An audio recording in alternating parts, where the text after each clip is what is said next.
Now, the greatest radio shows of all time. Suspense. The Shadow Node. Washington calling David Harding, counter-spy. Classic radio theater. The Great Gildersleeve. Fibber McGee and Molly. Dragnet. Gunsmoke. The Lone Ranger. Now, step back into a time machine with your host, Wyatt Cox. Good evening, friends of the inner sanctum. Drama on this Sunday, episodes of Dragnet starring Jack Webb, Quiet Please starring Ernest Chappell, The March of Time from 1945, and we'll go back to an episode of Escape starring Harry Bartell, the man with the steel teeth, and an episode of Claudia. That's all straight ahead on this Sunday. This is the 15th day of March, 74th day of the year, 291 days left in 2025. The Ides of March are here. Christopher Columbus returned to Spain on this date in 1493 after his first trip to the Americas. Happy birthday, Maine. You became the 23rd state of the Union on this date in 1820. President Wilson sent 12,000 U.S. troops over the Mexican border on this date in 1916 to pursue Pancho Villa. The Broadway musical My Fair Lady opened in New York City on this date in 1956. Victor Feguy, a federal prisoner, put to death at Fort Madison, Iowa prison on this date in 1963. It was the last execution of a federal prisoner until the execution of Timothy McVeigh in 2001. Now, also on this date in 1965, President Johnson, responding to the Selma crisis, told Congress, "We shall overcome," while advocating the Voting Rights Act. The bill that I am presenting to you will be known as a civil rights bill. But in a larger sense, most of the program I am recommending is a civil rights program.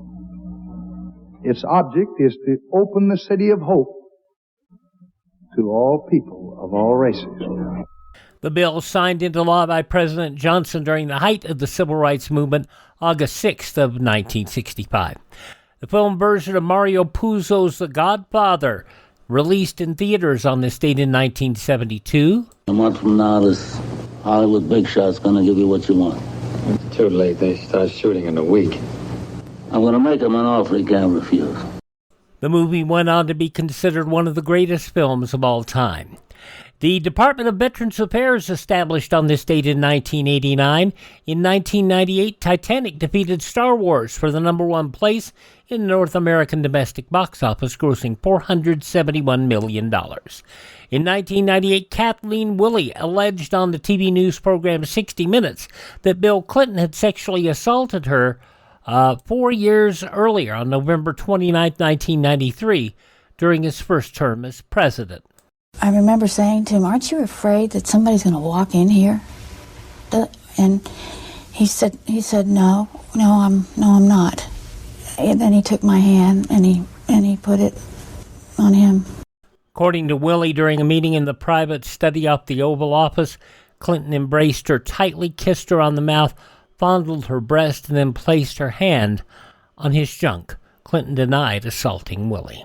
Passing away on this date in history, Tom Harmon, football player, broadcaster. You hear him often here on the Jimmy Durante show of all places. Rexall did a sports segment in the Jimmy Durante show. Politician, or rather pediatrician and writer, Dr. Benjamin Stock, the baby doctor, little Benjamin Spock, little baby doctor. Also actress Ann Southern, director, producer Ron Silver, and David Brenner, all passing away on this date in history.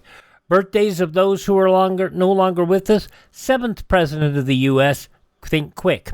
Lightning Hopkins, the musician. MacDonald Carey, These Are the Days of Our Lives. Actor-comedian Joe E. Ross. Bandleader Harry James. Singer Carl Smith.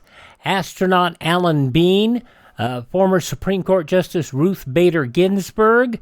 Televangelist Jimmy Swaggart, who passed away earlier this year. Last year at the age of 90. The Grateful Dead's Phil Lesh, and also passing away last year, Sly Stone of Sly and the Family Stone. All those folks born on this date in history, they are all performing on a much bigger stage. Hi, this is Jeff Foxworthy. It is now time for the birthday announcements. The following people are now officially older than dirt. You've seen him in Independence Day in numbers, but we'll always remember him from Taxi. Judd Hirsch, 91 years old today. Jim, I know they're blueberries. What I'm saying is they may not be blueberries. And while all blueberries are blue, not all blueberries are blueberries. Judd Hirsch, 91 years old today. Beach Boys' Mike Love is 85. Guitarist Ry Cooder is 79. Twisted Sisters' Dee Snider is 71. Poison's Brett Michaels is 63. Sugar Ray's Mark McGrath is 58. Eva Longoria is 51. I'm going to be with you every second of every day for the rest of your life. Don't you forget it. Eva Longoria, 51. The Black Eyed Peas' Will I Am is 51. And AEW heavyweight champion, or he is at the time of this recording, Maxwell Jacob Friedman, is 30 years old today. Those just a few of the people celebrating the 15th day of March as their birthday. If this is your birthday, you take your honey and your pure aphtheria, you mix them together, and you still might not come out with Professor B's digestive aid. I have to tell you that it's an interesting product, and I hope you will check it out if you have issues with your gut. Check it out at profbees.com, link in the show notes, link at classicradio.stream. Professor B's digestive aid works for a lot of people. It might work for you, and if you want to try it, use my promo code Wyatt. It not only supports the podcast, but you'll save 10%. Check it out, Professor B's Digestive Aid, profbees.com. Coming up next, Just the Facts, Jack Webb and Dragnet.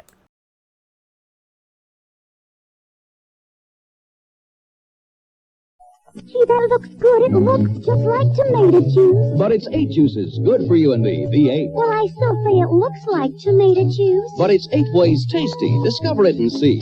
8 lively juices, vegetable juices, yours for good health in V8.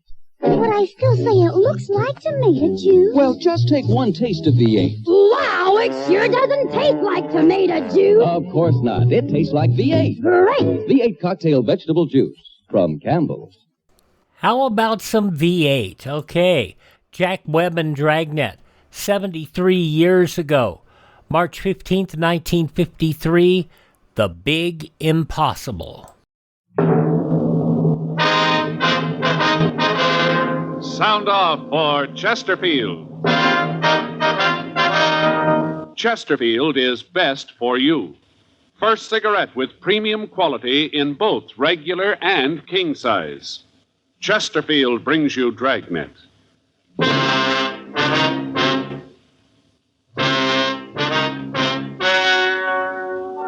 Ladies and gentlemen, the story you are about to hear is true.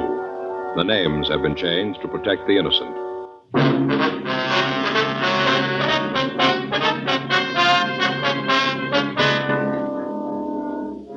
You're a detective sergeant. You're assigned to robbery detail. A hold-up man has been hitting large supermarkets in your city. He's fast and is experienced. Your job? Get him.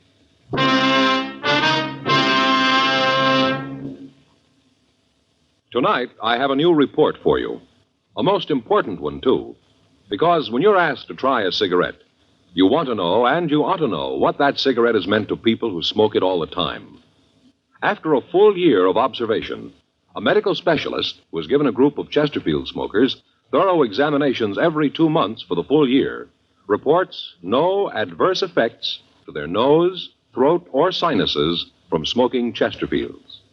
More and more men and women all over the country are finding out every day that Chesterfield is best for them. Enjoy your smoking. Try Chesterfields today. They're best for you. Much milder, with an extraordinarily good taste.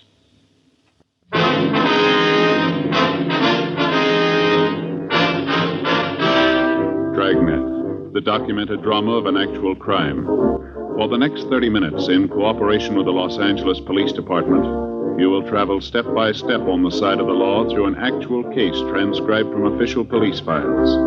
From beginning to end, from crime to punishment, Dragnet is the story of your police force in action. It was Monday, July 7th. It was warm in Los Angeles. We were working the day watch out of robbery detail. My partner's Frank Smith. The boss is Captain Didion. My name's Friday. We were on the way out from the office, and it was 10:22 a.m. when we got to the corner of 67th Street and Jefferson Boulevard, the Lamont Brothers Market. Oh, I guess I should have been scared the way they came in with those guns, but I wasn't. That one came back into the office and said he wanted the money. I gave it to him. I wasn't going to mess with him. Mr. Haskins? Yes, I'm Haskins. Who are you? Police officer, sir. My name's Friday. This is my partner, Frank Smith. Friday and Smith. Oh, yeah. You're the fellows that was talking about, huh? Sir? Well, the other ones, the cops in the car. They said there'd be a couple of detectives here. Have you seen the other cops yet? Yes, sir. We talked to them. They've already put out a call. Wonder if we get some information from you. Sure. You want to come back here to the office? Yes, sir. Back this way. We can talk there.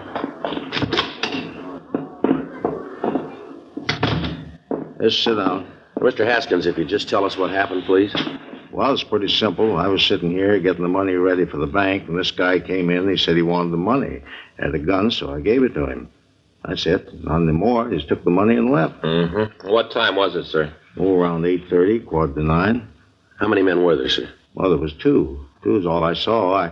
I don't think there was any more of them. All right, sir. If you could just tell us exactly what happened. Well, I told you they came in. They took the money. I know, sir, but if you'd go into more detail. Well, I came in about 7:30 this morning, like always. Checked things over the store to make sure that everything was okay. Then I started checking out the week's receipts. Uh-huh. Well, then, like I said, it must have been 8:45 or so, and heard this knock on the door. Thought there must be something wrong. The employees know not to bother me when I'm making up the deposit slips. Yes, sir. That's when I knew that something was wrong. Right away, I said to myself, Larry, there's something up. Something isn't good. Yes, sir. Well, it was right. Went over to the door and unlocked it. There he was, this big fellow, stood there with a gun. The way his eyes lit up when he saw all that money laying on the desk. You got any idea of how much money was taken, sir? Well, it was about $6,000 cash. I guess another $1,500 in checks, more or less. Uh-huh. I wonder if you'd give us a description of this man, could you? Well, like I said, he was a big one, real mountain of a man, well over 6 feet. Had this gun, you know. Uh-huh. He stood there and said, this is a stick-up. I want that money. And he pointed at the money with his gun. Oh, what kind of a gun was it? Could you tell? That's a great question. Of course I could tell. He had right under my nose. Shotgun, sawed off. Had the stock cut down, too. Looked like a horse pistol. The way he handles that thing, I wasn't going to mess with him. Uh-huh. I told him, take the money. Take it and get out. Not to shoot that thing off. He did.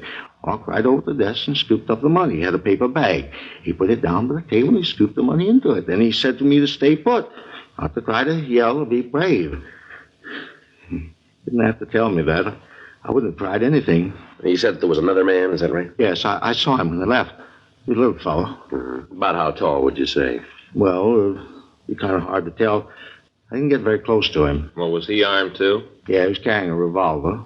They drive a car, would you know? Well, if they did, I didn't see it. You went out after them, then? I should say not. With that one fellow waved that gun around, I stayed right here. He said to stay put, and that's just what I did. What'd this big man look like? Oh, a real mountain. He was 6'2" anyway. He must have weighed in at about 215. Mm-hmm. How about his coloring? It was dark. He had black hair. His eyes were dark. Not a brown. It was almost black. Real dark. Mm-hmm. And when he spoke, did he have an accent, anything like that you might have noticed? No, I don't think so. At least there was one. I didn't notice it. Mm-mm. Did he have any scars or marks? What? Any scars or marks? Anything that might make it easier for us to identify him? Yes, there was a little scar right here. Right over the bridge of his nose. Across here. How about his clothes? What was he wearing? Had a brown hat on, a brown jacket. Short kind of what you'd call that real slick material, you know. Satin, like bowling teams wear. Yes, sir. Had on a pair of brown pants, brown shoes. How was the other one dressed? I couldn't tell you for sure. Like I said, I only saw him for a minute when I opened the door. He was out there telling the people to just mind their own business, do that, and they wouldn't get hurt. I didn't get a good look at him, but that big one, he was a real mountain. Do you usually have this much money around in the store? No, not usually. See, this was a long weekend. You know, the 4th was Friday, and whenever we have a long weekend, we usually have $10,000 or $12,000 in cash here. That's where the guys really goof. Sir? Really missed the boat. You know, if they'd known what they were doing, they'd have gotten a lot more. Well, how's that, sir? The safe out in front. Another $7,000 out there. Guys missed it completely. Yes, sir. Yeah, I sure hope they don't come back for it.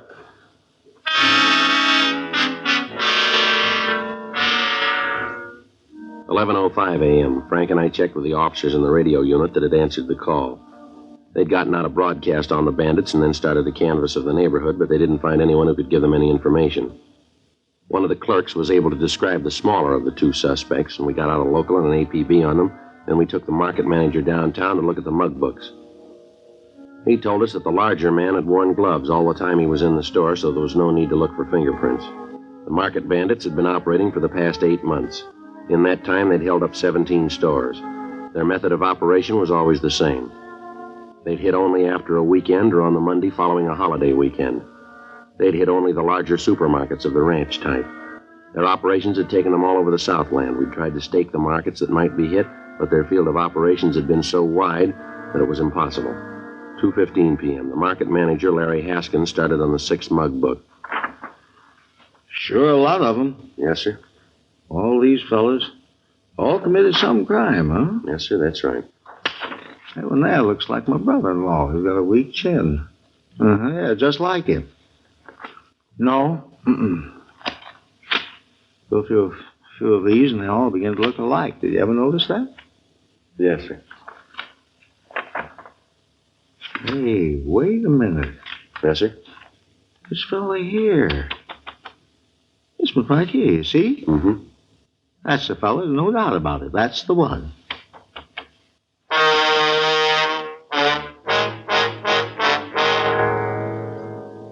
The market manager had identified Bernard R. Hanson as one of the holdup men. The other employees of the store were called in, and they identified the same picture as being the man who'd held them up. We checked on his record and found that he'd been convicted for armed robbery and had been sentenced to the state penitentiary. He'd also served 6.5 years and had been released. We got the last known address of the suspect. Frank and I checked it out and found that Hanson had moved some months before, but had left a phone number where he might be contacted. 6:30 p.m. Frank put in the call. Yes, sir. That's right, sir. You sure about that, are you? I see. Well, if there's anything more you can think of, I'd appreciate a call. That's right, Michigan 5211. Extension 2511. Smith, that's right. Or if I'm not in, ask for Joe Friday. No, sir, Friday, like the day in the week. That's right. All right, thank you very much, Doctor. Goodbye. Anything? Yeah, I talked to Dr. Corby. The place is a rest home. Hanson's there as a patient. Been there for the past 4 months. Doctor says he's bedridden.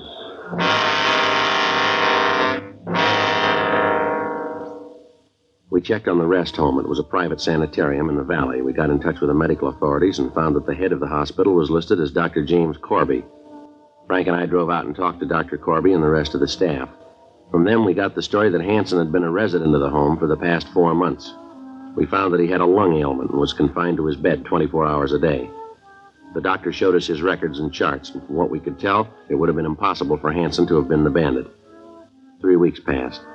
On August 4th, the market thieves hit again, this time out in East Los Angeles. They got away with a little over $9,000. The manager of the market came downtown and checked the mug books. They again identified Hanson as the thief. We had the stats office make another run on the M.O. used. The result came back, and out of the thousands of cards checked, only one fitted the way the robbery had been carried out. Hanson's. We called the rest home and found that on the day of the holdup, the suspect hadn't left his bed. Another month passed. During that time, we ran down all leads. Informants were questioned, but they could tell us nothing. Apparently, the hold-up men were hitting and then dropping completely out of sight until they hit again. Monday, October 27th, 8:05 a.m. I checked in for work. Joe? Yeah. Did you just get in? Yeah, a couple of minutes ago. Sure is a beautiful day, isn't it? Yeah. Did you see Didion yet? No. The way he talked yesterday, I don't want to. Well, he's pretty hacked. I can't blame him too much. The guy sure seemed to have us stopped. The thing I can't understand is that everybody's positive it's Hanson. Doesn't seem to be any doubt in their minds. That doesn't make any sense. Did you get the kickback on the doctor? Yeah, I came in late yesterday. How about it? Well, can't find anything on him. Family man, lives out in the valley, a couple of blocks from the hospital. Checked his bank account. He does pretty well, not great. No big deposits lately. Mm-hmm. Did you check the AMA on him? Yeah, he's not a member. They haven't got anything on him. How about the rest of the staff out there? Well, seems to be okay. 2 of the nurses have been there for over 2 years, and the male nurse was hired about 5 months ago. That'd be just before Hanson got there. Yeah. And what's his record? There isn't any. Not a thing on him in the files, nothing from Washington. Well, I don't know. He seemed to come up out of the ground, pull the jobs, and then drop back in. Nothing on the partner? No, thought I had something. Talked to an informant this morning while I had coffee. He thought at first that he knew who the little guy was, but then he remembered that the fellow he was thinking about died 2 years ago. A hot shot, I'll get it. Well, let's go. I hit again.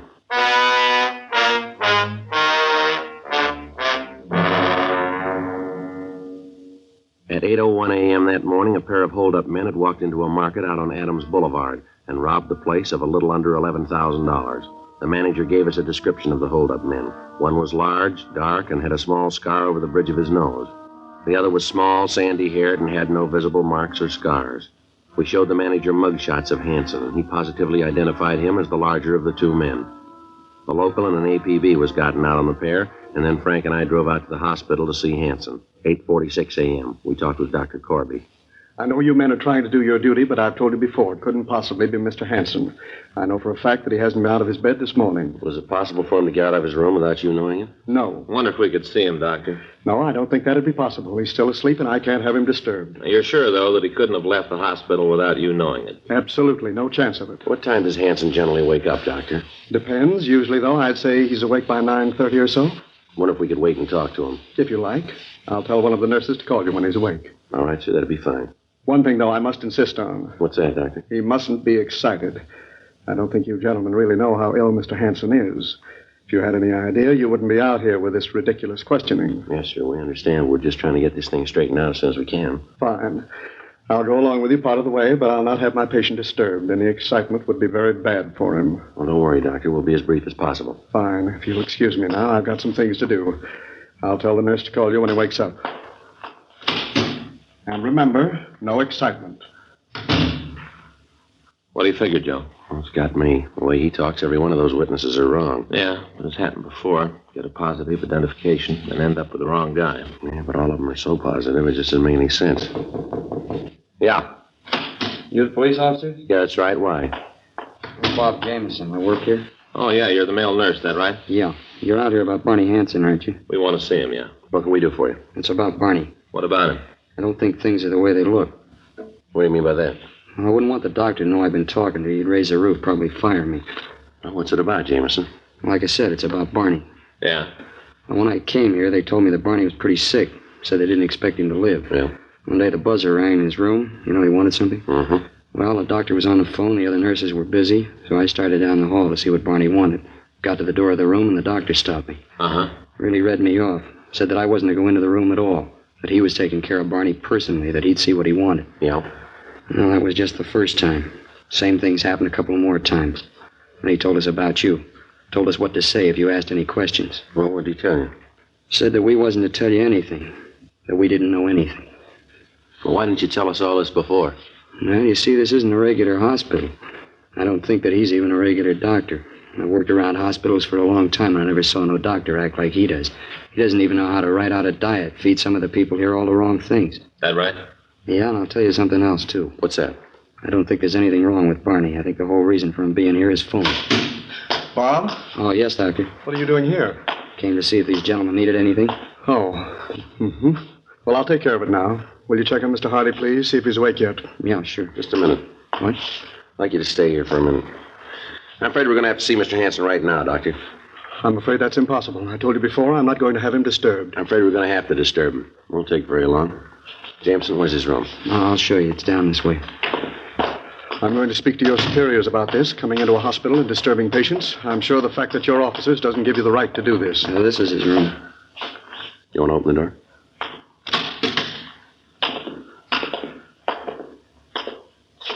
Well, how about it, Doctor? Well, I don't understand it. He's got to be here. He can't get out of bed.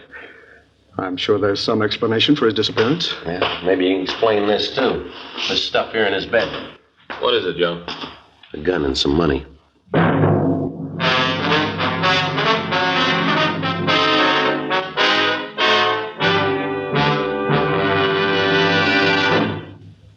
You are listening to Dragnet, the authentic story of your police force in action. Chesterfield Regular, Chesterfield King Size. The first cigarette to give you premium quality either way you like 'em. This means that King Size Chesterfield contains tobaccos of better quality and higher price than any other king size cigarette. Chesterfield is first to name all its ingredients that make the best possible smoke.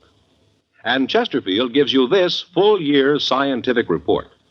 No adverse effects to the nose and throat of a group smoking only Chesterfields. So enjoy your smoking. Change to Chesterfield today. Much milder, with an extraordinarily good taste.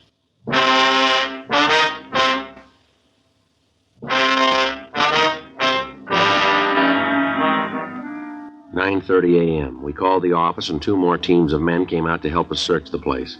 Hanson was not on the grounds of the hospital. In his room, we found several floor plan drawings of markets that had been robbed. The drawings showed the location of the manager's office and of the safe. Along with the drawings, we found several maps with roads marked on them leading back to the hospital. A stakeout was placed on the rest home in the event that the suspect returned, and Frank and I drove the doctor back downtown. We talked to him for an hour before he finally told us the story. He said that Hanson had come to him and offered him money to say that he was ill and to give him a room. The doctor went on to say that after he got started, he tried to get out of the deal, but that Hanson said he'd get his family if the doctor said anything about his activities to the police. Dr. Corby gave us the name of Hanson's accomplice, Marty Peterson. He said that he didn't know where Peterson lived, but that he usually came out a couple of times a week to see Hanson. We notified the stakeout to be on the lookout for Peterson, and then we booked Dr. Corby at the main jail. We ran the name Marty Peterson through R&I, but we got no make. We sent the name to George Brereton up at CII in Sacramento, and also to Washington. The kickback gave Peterson a record of 2 arrests of robbery and 1 for ADW in the East. It also gave the name of a sister who lived in Los Angeles. We checked with her, and she was able to tell us where Peterson lived. Thursday, October 30th, Frank and I drove out to his apartment.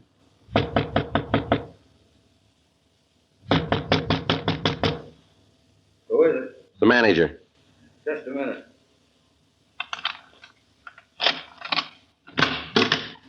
Yeah, what is it? You Marty Peterson? Yeah, what do you want? Police officers, you're under arrest. Come on, come on up. Get out of here, you lousy fun. All right, come on, get up. You got no right to come in here and bother me. What's all this about? Want to shake him? Yeah, come on, get your hands up on that wall. He's carrying a gun, Joe. Here. I got it. What are you guys trying to prove? I didn't do nothing. You guys lean on everybody like this. Fella's got a record, and right away he's fair game for every crummy cop in the country. Yeah, you bet. Come on, let's go. Well, you still haven't told me what this is all about. What are you putting the pinch on me for? Robbery. Robbery? You're off your rocker. I'm out here on a vacation. I haven't done anything. You're an ex-con with a gun. That's a felony. And where's Barney Hanson? Who? Barney Hanson. Where is he? I don't know no Barney Hanson. Don't know what you're talking about. Now, let's come off it, Peterson. Now, where is he? Barney Hanson? Well, I might know who you're talking about. I know a fella by that name, but he's out in the hospital in the valley. Haven't seen him for a long time in a hospital out in the valley. Nice try, Peterson. Hanson checked out of the hospital. We got the doctor. He told us all about it. Now, where's Hanson? Well, I don't know. Last I heard of him, he's out at that hospital. If he ain't there now, I don't know where he is. All right, let's go downtown. That doctor copped out, huh? Yeah. Filled us in on the whole setup. Well, how about the money? You find the money? No, we didn't find anything. You didn't find any dough at all? Not a bit. The crumb, the lousy crumb. He told me to be safe out there. That'd never shake a hospital. Not a dime, huh? No. Looks like he left you to stand for this. He probably took off with all the money. Probably never see him again. Yeah, we ain't gonna get away with it. No, sir, he ain't. Looks like he will. Oh, yeah, I'll tell you where he is.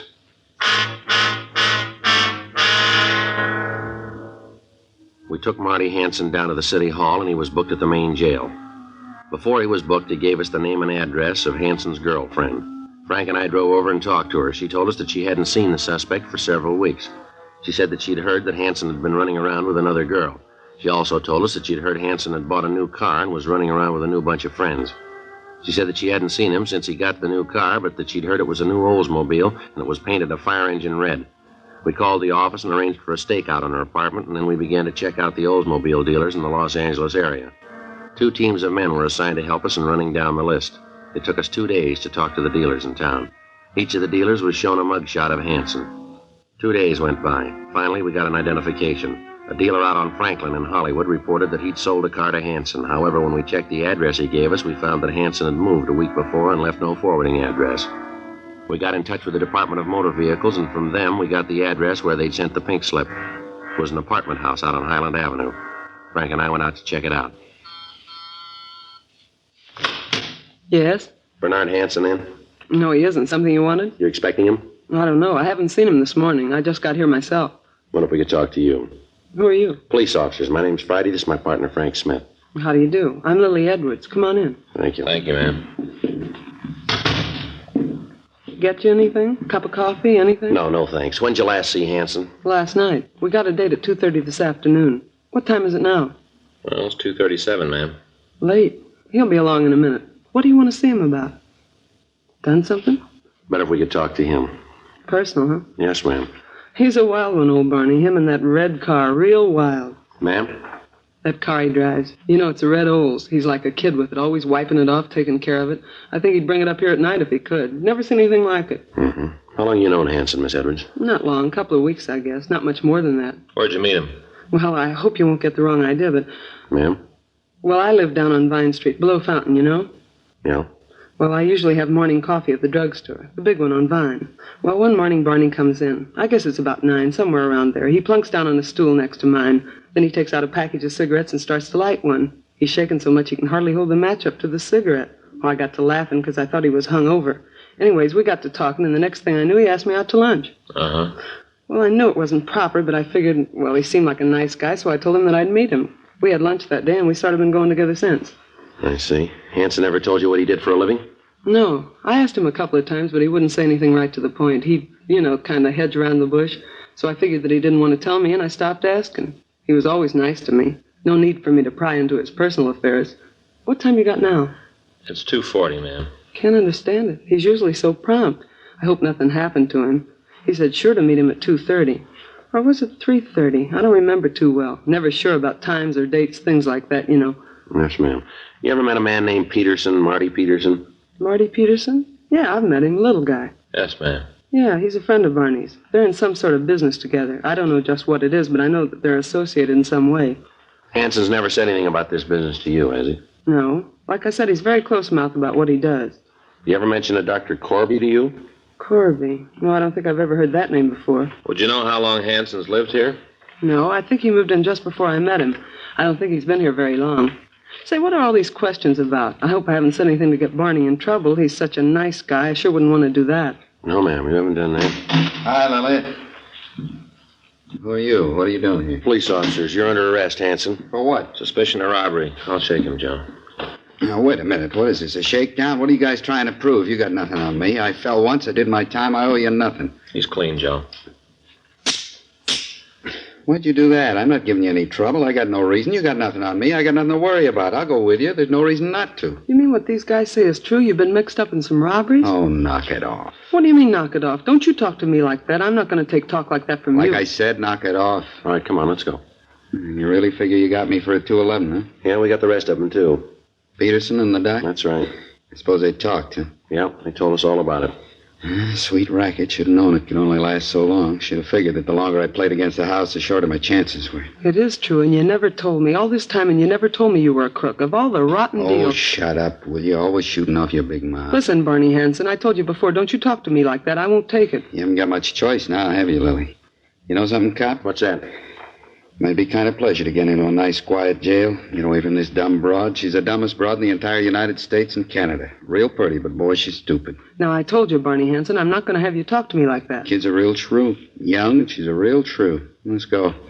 Glad to get away from her. All right, Barney Hanson, that does it. I'm through with you. I've had it. It's going to be a long time before I even talk to you. A long time. Yeah, well, you're right about that. Let's go.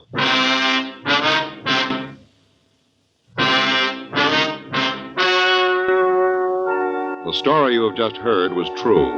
The names were changed to protect the innocent. On February 4th, trial was held in Department 89, Superior Court of the State of California, in and for the County of Los Angeles. In a moment, the results of that trial. Now, here is our star, Jack Webb. Thank you, George Fenneman. Earlier tonight, George Fenneman gave you what I consider pretty strong evidence that Chesterfield is the cigarette you ought to be smoking. That's why I'd like you to try a pack of Chesterfields. I think you'll find they give you everything you want. A real good taste and Chesterfield mildness.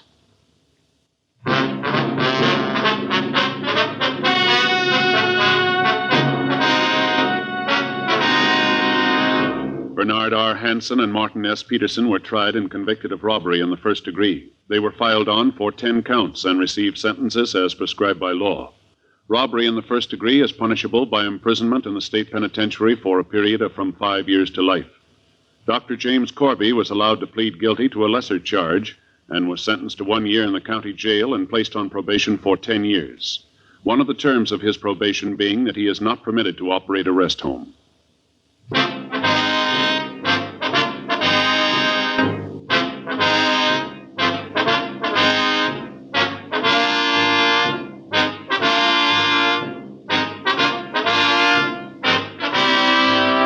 You have just heard Dragnet, a series of authentic cases from official files. Technical advice comes from the Office of Chief of Police W.H. Parker, Los Angeles Police Department. Technical advisors, Captain Jack Donahoe, Sergeant Marty Wynn, Sergeant Vance Brasher.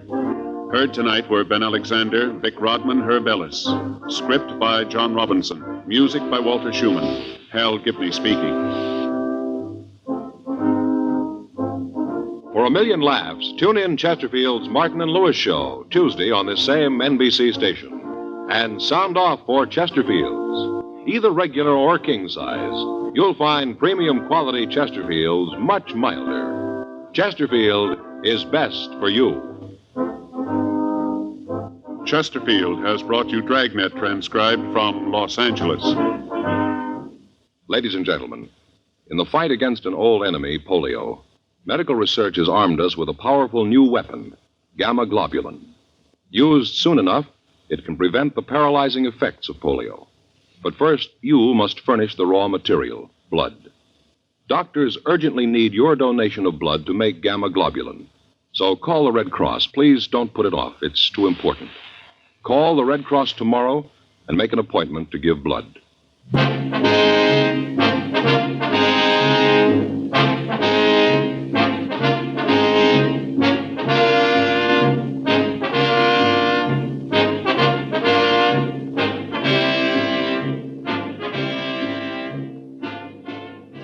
73 years ago, March 15, 1953, Dragnet on Classic Radio Theater with Wyatt Cox. And now it's time to be quiet, please.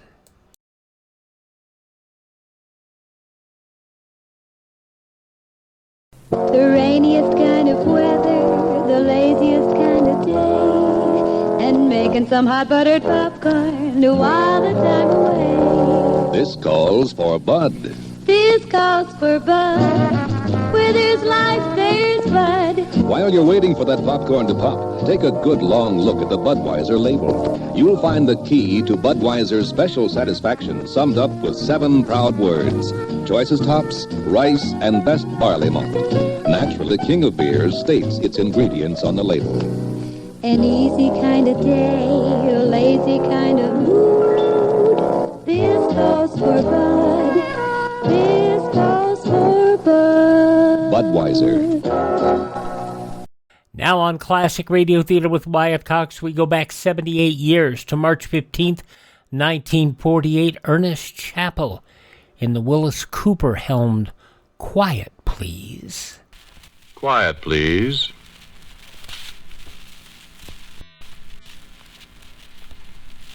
Quiet, please.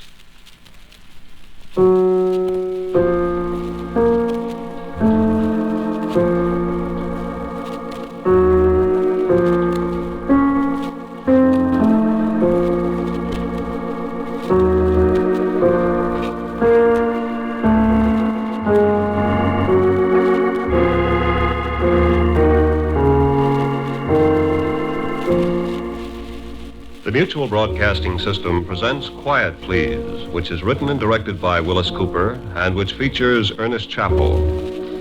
Quiet Please for tonight is called Meeting at Ticonderoga.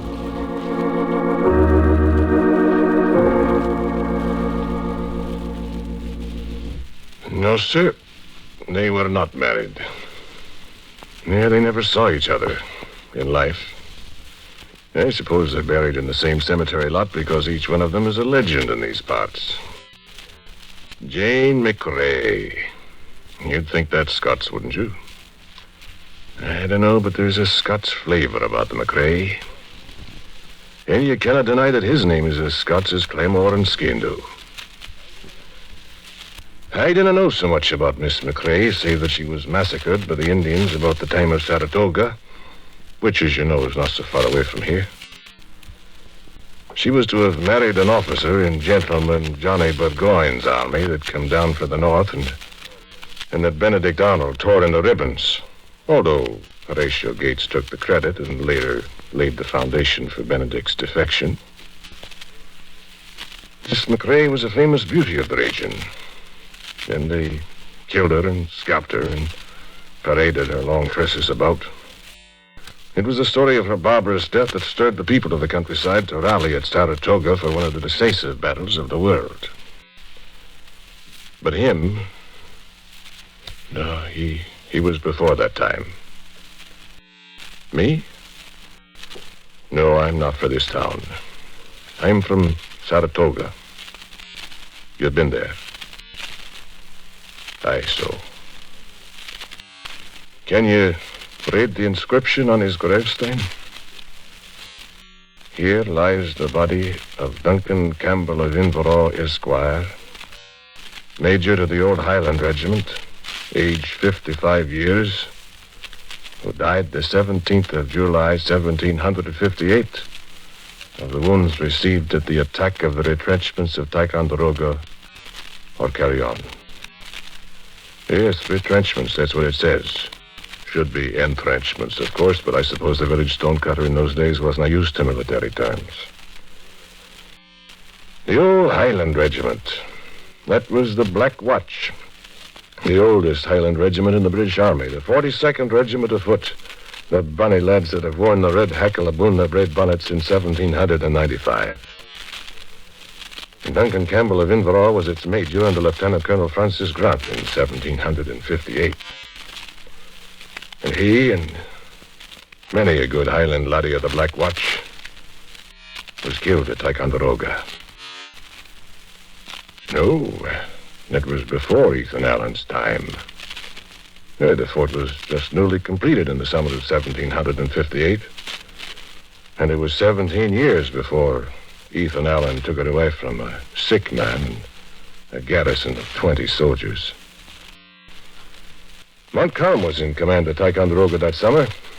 Aye, the same man that Wolfe defeated at Quebec later. Abercrombie was the British general. Yes, I know a good deal about it. I'm an old inhabitant of these parts. About Duncan Campbell of Inverall now. A good man. A thoughtful man, God-fearing, good to all his fellows. It was his goodness that brought him to his death, so that he sleeps far away from the banks of the River Orr, with no descendant in all the world to mourn him. Have you the time, then? I'll tell you. Duncan Campbell had been casting up his accounts that night in the old hall of Inverall House, and he sat alone on the night that was to seal his fate, all unknowing. Can I see him, friend, a great, kindly, lonely man at an oaken table, scratching away at his papers with his quill in the candlelight. The shadows flickering about his head in the gloom, picking out tiny flashes of silver on the basket hilts of the braid claymores upon the wall. Can I see him start to his feet at the sound of someone knocking, hammering on the great door along the Inverall house in the middle of the night? And plucking up one of the little pistols they call Scots dags and striding to the door in the dark to see what manner of man has come at this hour to call upon the laird of Inverall. And unbolting the door and flinging it open to whatever should be outside. Let me in! Let me in! Oh, gently, man. Who are you? They're out after me. Quick, shut the door. Lock it, for the love of heaven. There. Now, friend, I'd say you're safe. At least for the moment. You won't let them get me? Oh, what have you done, lad? Murder. Murder, eh? Well, murder's been done before in Scotland. Had you a good cause? As good a cause as any man ever had. And you were seen. Will you hide me? No man has ever claimed hospitality of me without receiving it. Will you hide me? Well, come with me. Oh, you hurt yourself. It's nothing. Well, you fought then? Yes, we fought. Listen. What did you hear? Horse, I thought. Be still. Aye, you were right, man. They're coming. Oh, we haven't much time. Well, let me see. Don't let them in. Don't let them in. Here, come with me. They're coming here. They're coming here. Do you hear them? Aye, I hear them. But don't fuss yourself now. I'll pick your horses. Nobody'll find you. What? I said I'll hide you. What do you mean? Nobody'll ever find me. Well, just what I said. Oh, you just meant hide me. Oh, what do you mean? Well, I thought. Man, did you think I meant I'd hide your body? Campbell of Inverell hasn't yet been accused of treachery, man. I didn't mean it. They are coming here. Gang inside. What's this place? Dinna show your face at yon window. And sit you quiet here, and I'll come and fetch you something to eat when they're gone. You won't let them get me. I've given my word, man, and I dinna like to hate duty by any man. I wouldn't turn you out to him. Swear it, then. Look, I'm not accustomed to swear such things. My word's good enough for my own folk. Should be good enough for you. No. Swear you'll keep me safe. There they are. Swear to me. Oh, well, then. I answer a fool according to his folly.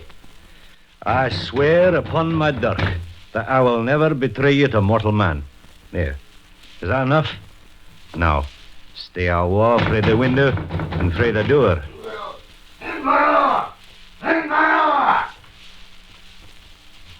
Oh, come on, go to the door in case they suspect.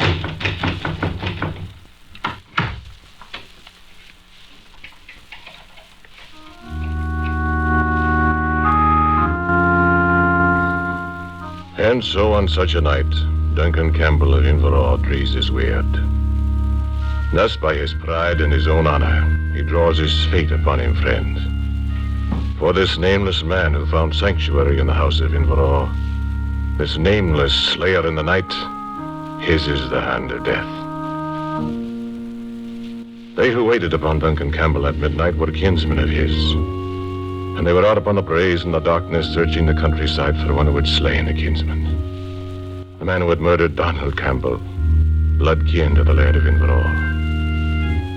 And the description of the murderer was that of the man who lay in the upper room and trembled at the sound of angry voices in the hall.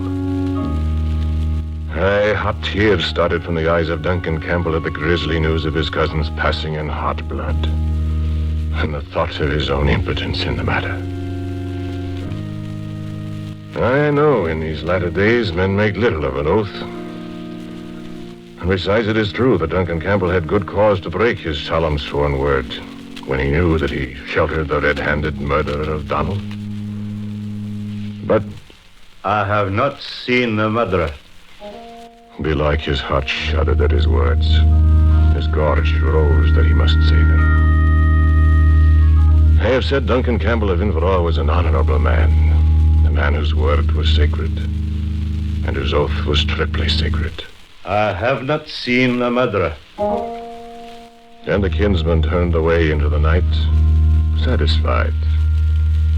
And the rising moon struck sharp glints on the naked broadswords as they mounted and rode again. And Duncan Campbell returned again to the little upper room. They went away.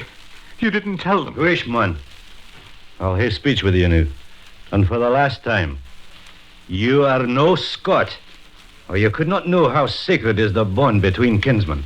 You could not know how it's my immemorial duty to take your life for the one you have taken, my cousin. No, don't kill me. You swore. Oh, peace. I swore, aye. And I could tear my tongue out for the words that I said. But you'll not die by my hand, nor because of any words I'll say. Oh, thank you. Oh, be still. At the first light of dawn, I'll take you away to the mountain where you can hide yourself until my cousins are sure you have escaped. No, let me stay here. I will not have my cousin's slayer in my house. They'll find me. They will not. I have sworn, and I will keep my oath. In the great master's room at Inverell stands an ancient canopied bed, and Duncan Campbell tossed sleepless upon it, until at last his tired body could hold out no more, and he slept. Then it seemed to him as he slept that he heard light footsteps approaching the door of his room from the balcony outside. And in the darkness his door opened, and a man came in. And for a long time there was no sound until Duncan Campbell raised himself upon his elbow and looked upon the face of his murdered cousin. And though the room was black dark, he could see the gouts of blood upon his cousin's plaidy. And at long last... Who's that? Inverall. Who's that? You know me, Inverall. Duncan, murder has been done. The blood of your kinsman has been shed. Aye, Donald. Shield not the murderer, Inverall.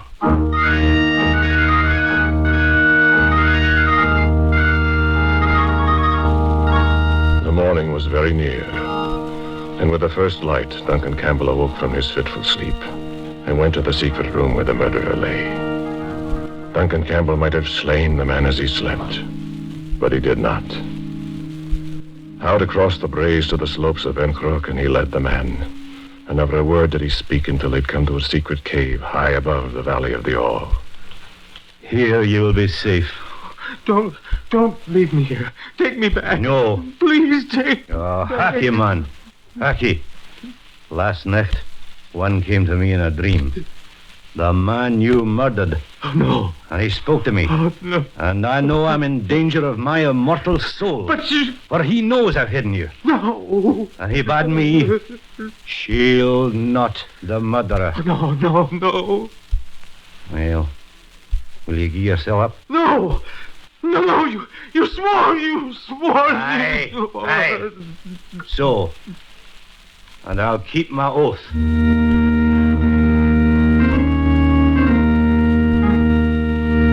And on a second midnight, the ghastly figure of Donald Campbell came again to haunt his cousin, who held his honor above the ancient duty of vengeance for a slain kinsman. And again Duncan Campbell spoke of his oath, and the figure vanished. Then again, a midnight when the storm lashed the slopes of Encroken, and the wind howled above the eaves of Inverall House, and the lad lay alone in a canopied bed. I can't break my oath, Donald. Oh, I didn't ken it was you had slain. I tell you. Shield not the murderer, Inverall. Oh, what can I do? You wouldn't have me break my given oath. A blow for a blow, Inverall. And blood for blood. Nay. Oh, I can't do it. Then farewell, Inverall. I can't. Farewell, until we two shall meet at Ticonderoga.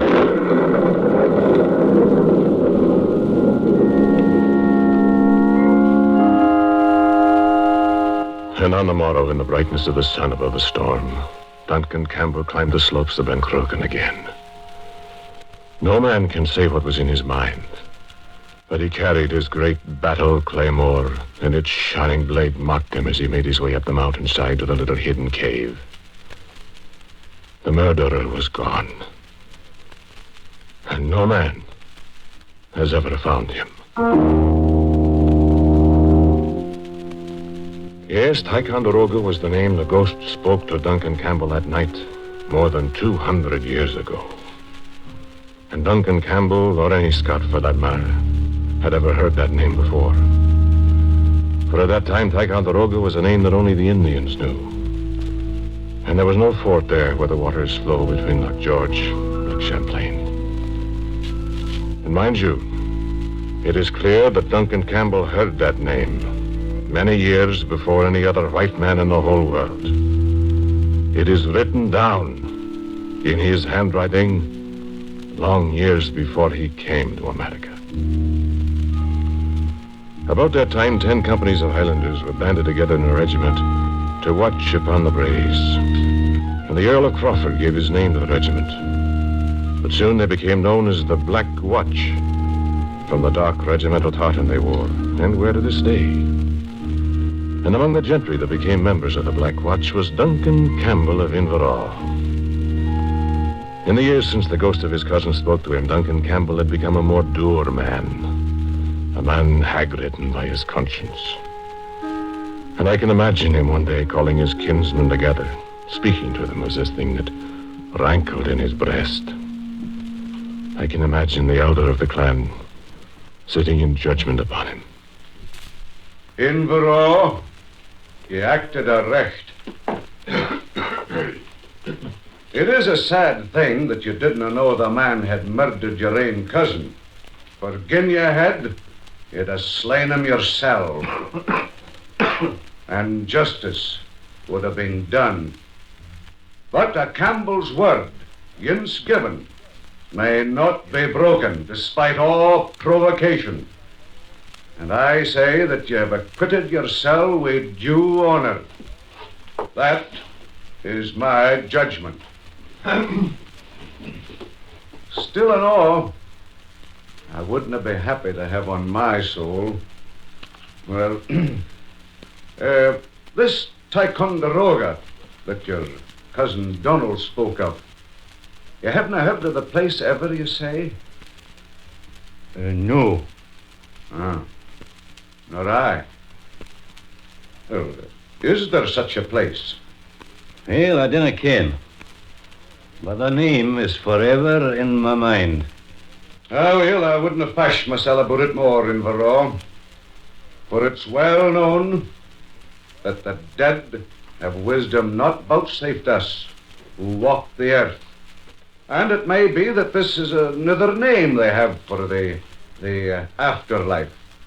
Well, go your way, Invero, and fear not. Ye are a man of honor.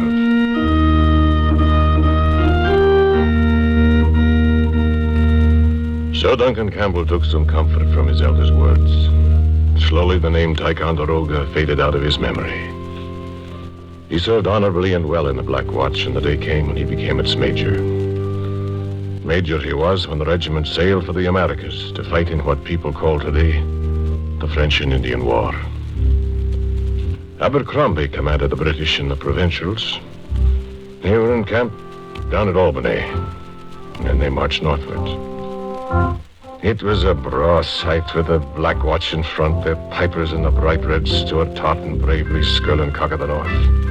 The white gaiters of 1,000 men swinging along beneath the dark cloud that was the 12-yard Black Watch plate.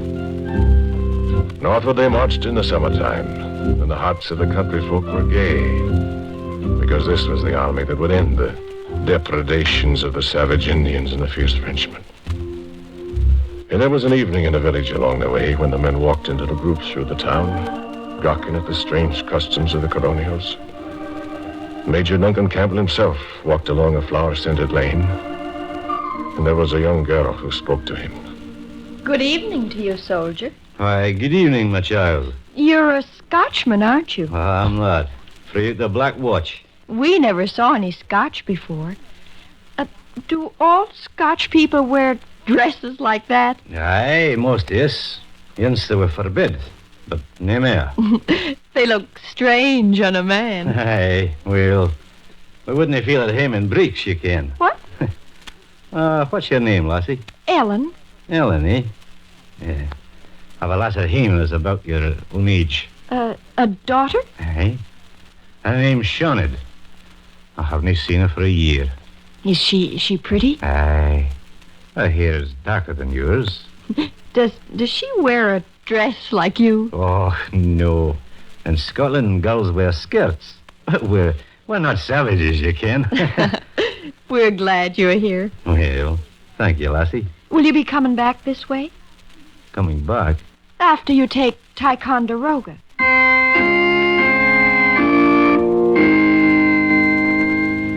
Ticonderoga. A name almost forgotten, conjured up out of nothing by a girl in a strange American village. Duncan Campbell had never heard the name in the army. They said we were to attack at Fort Carillon. Aye, that's what the French call it, Duncan. Aye, but the girl said Ticonderoga. Aye, that's the Indian name of the place. Have you heard the name Ticonderoga before? Why, I think so. Oh. Is anyone else? I believe so, Duncan. Aye. And you were keeping it a secret from me. Duncan, the real name of the place is Carillon, I tell you. Ticonderoga. Until we meet at Ticonderoga.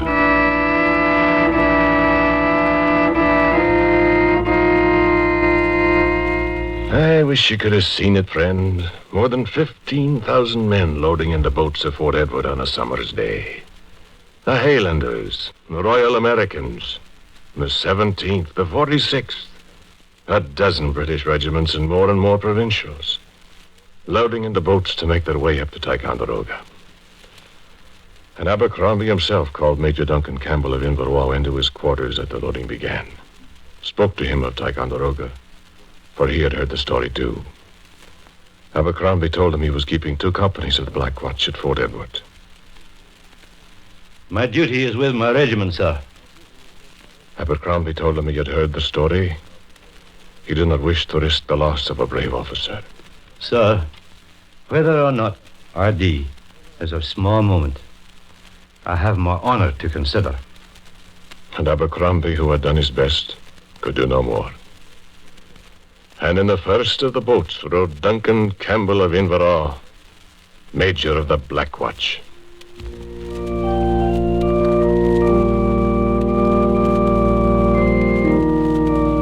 There was a landing at the cove below Ticonderoga, the British columns hacking their way through the forest. And there was the first brush with the Frenchmen and the death of a beloved officer, Brigadier General George Howe. There was a long struggle against the blackness of the woods, the regiments hopelessly entangled, and the weary way back to the landing. And the French, waiting implacably up there at the unfinished fort, building their earthworks, cutting down trees, sharpening their bayonets, weighing out their powder, waiting for the assault. And a British general who should have known better, for his attack on Ticonderoga was childish. Many men died for his foolishness. But that's past. Let me tell you of Duncan Campbell, who lies buried here. It was dark in the forest, and Duncan Campbell and his friend were searching for the soldiers that had straggled away, and found themselves in a hopeless wilderness of trees.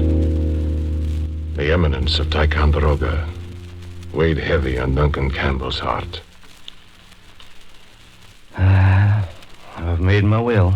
I think you're worrying about this too much, Duncan. No. It was only a dream. Perhaps. But he said Ticonderoga. And that was, how many years ago? No, this is where I be.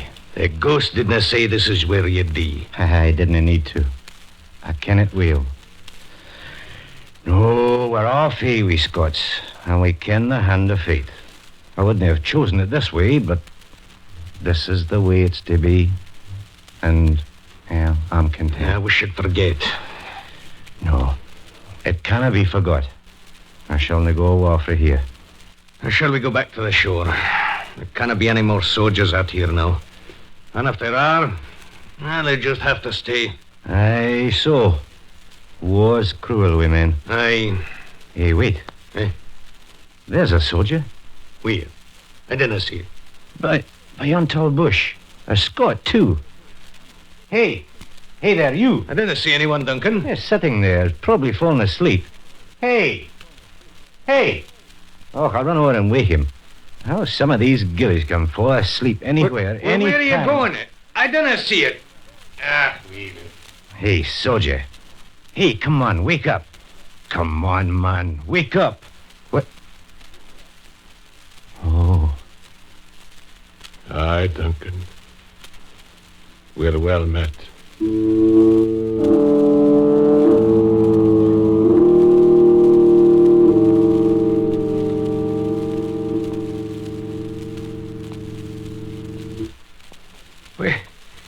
Where did you see this soldier, Duncan? You see nobody? What? Of course not. Aye, Donald. We are well met.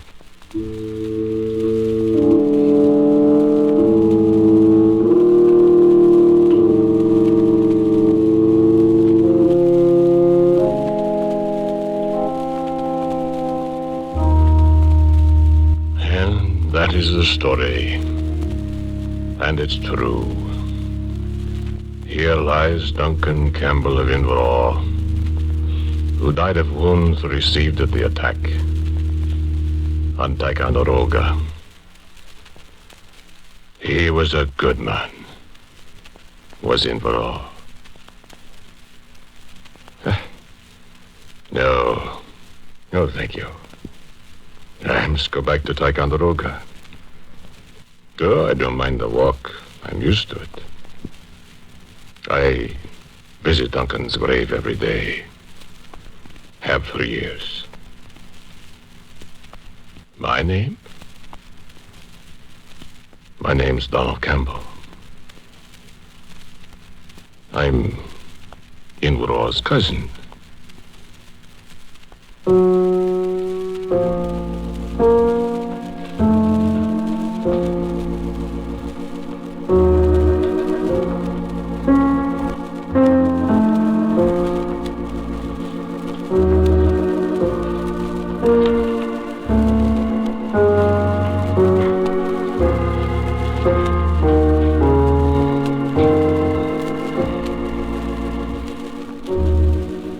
You have listened to Quiet Please, which is written and directed by Willis Cooper. The man who spoke to you was Ernest Chappell. And J. Pat O'Malley, whom we're always glad to welcome on Quiet Please, was Inverall. Others in the cast were Norman Mackay, Ellen Fenwick, Cord Benson, and Ted Osborne. Original music for Quiet Please is composed and played by Albert Berman. Now, for a word about next week's Quiet Please, here is our writer-director, Willis Cooper. My story for next week is called A Night to Forget. It's about a man who wished he could and couldn't.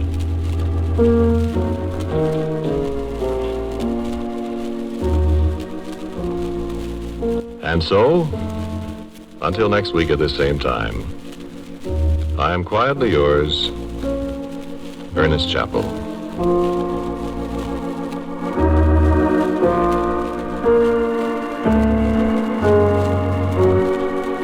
Quiet Please comes to you from New York.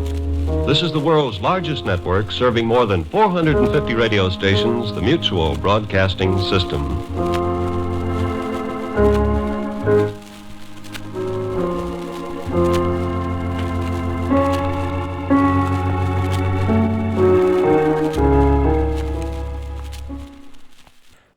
Years ago, March 15th, 1948, Quiet Please, here on Classic Radio Theater with Wyatt Cox. We'll have more drama tomorrow. Mr. Keen, Tracer of Lost Persons, and the Innocent Flirtation Case. Suspense from 1958, Everett Sloane in Game Hunt. This episode also stars, in a supporting role, Roy Glenn, who always played Rochester's friend on the Jack Benny Show. Also, we'll have an episode of Lights Out, The Dream, and the CBS Radio Workshop, Cops and Robbers, Real Cops, Fake Robbers. This is a fun one. We'll have comedy on Tuesday, another episode of the Workshop, the satire The Endless Road, The Danny Kaye Show, Amos and Andy, and Abbott and Costello. On Wednesday, we'll learn how Jack Benny met Mary Livingston in the episode of The Jack Benny Show. The Old Gold Comedy Theater, produced by Harold Lloyd from 1945, A Lady Takes a Chance. Fibber McGee and Molly. Fibber gets drafted in World War II. Huh? Yeah. And Father Knows Best and the Income Tax Mix-Up. On Thursday, Westerns and Crime with Red Ryder, Gunsmoke, Jack Benny, and The Shadow. Friday, Westerns and More with Frontier Town, Have Gun Will Travel, Lum and Abner, and yours truly, Johnny Dollar. Next Saturday, Orson Welles fills in for Jack Benny from 1943, Ozzie and Harriet from 1953, George and Gracie, and My Friend Irma. Then a week from today, Frederick March stars in Death Takes a Holiday from the Lux Radio Theater, an episode of Escape from 1953 called Pressure, and Big Town from 1949. Edward Polly as Steve Wilson of the Illustrated Press. That's all coming up the week ahead here on Classic Radio Theater with Wyatt Cox, anytime at classicradio.stream. Coming up next, The March of Time.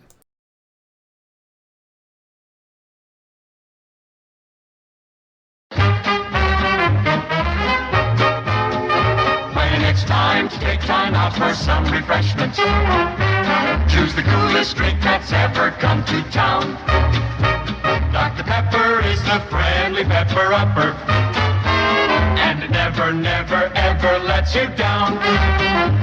When the party needs a friendly pepper-upper, Dr. Pepper is the drink to pass around. Dr. Pepper is the friendly pepper-upper, and it never, never, ever lets you down. Gather round and have a frosty Dr. Pepper. Dr. Pepper is the coolest drink in town. Dr. Pepper is the friendly pepper-upper, and it never, never, ever lets you down. Regular or king size? Frosty, man, frosty. I'll drink to that. Now, one of the few episodes we have of the March of Time. This goes back 81 years, March 15th, 1945.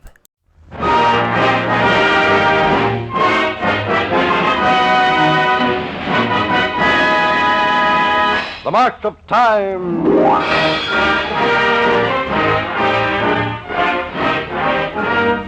Time, the weekly news magazine, takes you to the news fronts of the world. Italy, a report on Vatican policies and internal conditions. Germany, an eyewitness report on U.S. heavy bombing damage to enemy cities. Russia, excerpts from William L. White's Report on the Russians. And from Fort Dix, New Jersey, a demonstration of how the Army can now lay telephone wire cross-country at better than 2 miles a minute.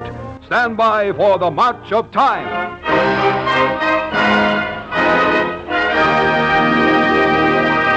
Good evening, ladies and gentlemen. This is Westbrook Van Voris speaking for the editors of Time magazine.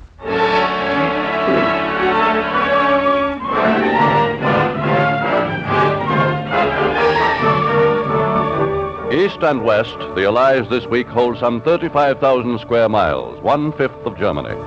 As combat commanders move across the Rhine, German civilians are learning to feel the burdens of a conquered people. But it'll take more than this to undo the work of 12 Nazi years. Best hope is to re-educate German youth, and on post-Hitler schools may hang the question of a third World War. In the conquered German city of Aachen, however, a start has been made toward re-educating German youth.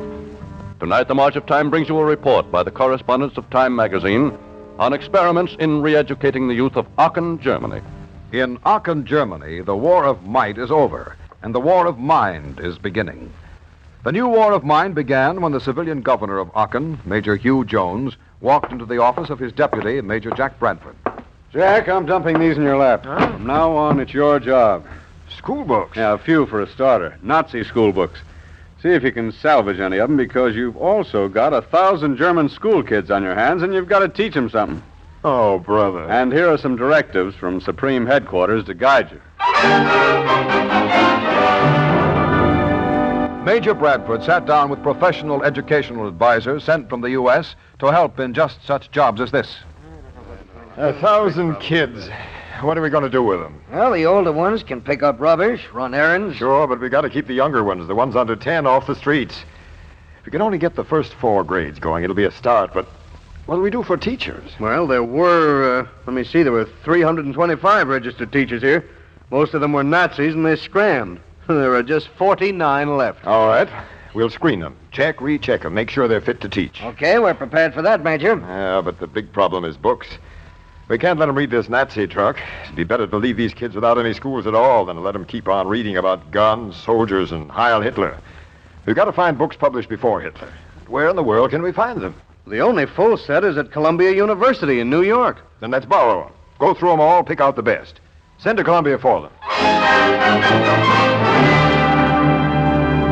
One by one, the problems of Aachen's schools were attacked. Of 1,200 German school books published before Hitler, just 9 were selected. 6 primers, 3 arithmetics. German printing and German labor were prepared to publish 20,000 copies. Of the 49 school teachers who were screened, only 26 passed their tests. Although all Nazi schools had been closed by battle, enough were left intact to house the first 4 grades.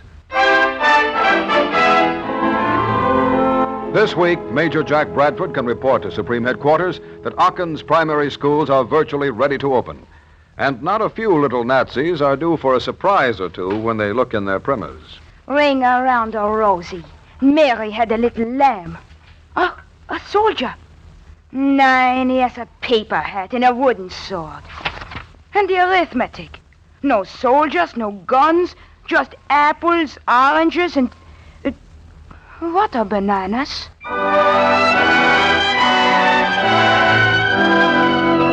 Best that can be said for the new books, perhaps, is that they are harmless. American military governors are well aware that ring-around-a-rosy and lambs are no antidote for Nazi poison. The long-range problem of re-educating German youth will be up to the Big Four, who will occupy all of Germany. But Aachen is a beginning, a proving ground. Time marches on.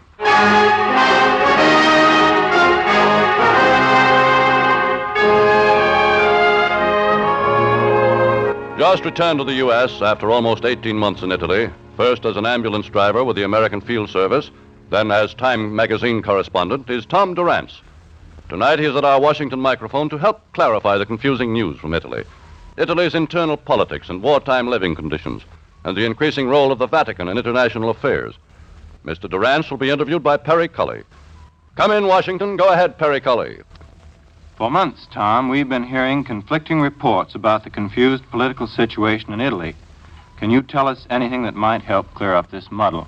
Well, the real political power in Italy today, Perry, is the Vatican. Bonomi's government was born of expedience and has been fostered ever since by the Allies as a buffer between the Italian left and right. Ever since, it has drifted in confusion and general frustration. It hasn't won the confidence of the Italian people or the respect of the outside world. But during this period, the Vatican has been hard at work. It has made great efforts to overcome the ill feeling that had developed against the Church since the beginning of the war. The Vatican and even the Pope himself had been accused of assuming too passive a role in the struggle against fascism. Of course, most of the condemnations and accusations came from Moscow. But until very recently, the Vatican's official organ, the Osservatorio Romano, was answering Radio Moscow almost daily. For the first time in modern history, the Vatican was actually engaged in open, heated argument with another nation. Now, however, by a most astute series of political and diplomatic maneuvers, the Pope has convinced Moscow, and it must be remembered that the Pope himself took the initiative, that understanding and good relations between the Vatican and the Kremlin are not impossible. The final stages of this important agreement are now in progress. It is believed that after a series of conferences with Archbishop Francis Spellman and Mr. Ed Flynn, the Vatican will have made its peace with Russia. Further, by calling on the U.S. in this crisis, it will have succeeded in rallying American public opinion. The negotiations between the Vatican and Kremlin, if they're completely successful, might be called a masterpiece of diplomacy. That would be fine, Tom. But on a long-term basis, it'd be good for Italy. How about the present? Conditions were bad when I saw you last summer in Rome, and we hear they're getting worse. Is that true? Conditions are very bad, Perry, and they'll be even worse until after the final peace. Thievery and black marketing are everywhere. Naples, for instance, is a hotbed of all types of crime. And Rome, for all its beautiful, broad, tree-lined avenues, its sprawling government buildings, which in many ways remind me of Washington, is now the headquarters for scores of tough, well-armed thieves. Deserters from the British and American armies have joined the most desperate elements of the Italian lower class and have thrown the city into a panic of fear. Civilians go home by sundown. Soldiers on leave are warned not to roam the streets alone. Almost every night you can hear the crack of pistol shots as the Italian carabinieri and military police shoot it out with thieves, rapists, and murderers. Just before I left Rome a few days ago, I was awakened about 2 a.m. by the crack of a .45 in the street below my window, which overlooks Via Veneto, the Park Avenue of Rome. The MP standing guard at the hotel entrance had discovered 7 Italian civilians stealing the tires from a Jeep, which was parked less than 40 feet away. Tires bring $1,000 each these days on the Rome black market. The Italians and the Allied Control Commission are trying to better the situation, but it's a tough job. The Italians are unhappy, and the trial of General Rolata, the man who escaped so fantastically a few days ago, was viewed by most Romans as typical of the entire bitterly laughable situation. The Italians will not be satisfied until they're allowed to participate more fully in the war. They don't want to be looked upon as a mere co-belligerent. They want to be allies. Italy wants most of all to be admitted once again to the status of a free, independent, and highly regarded nation. Thank you, Tom Durrance and Terry Cully.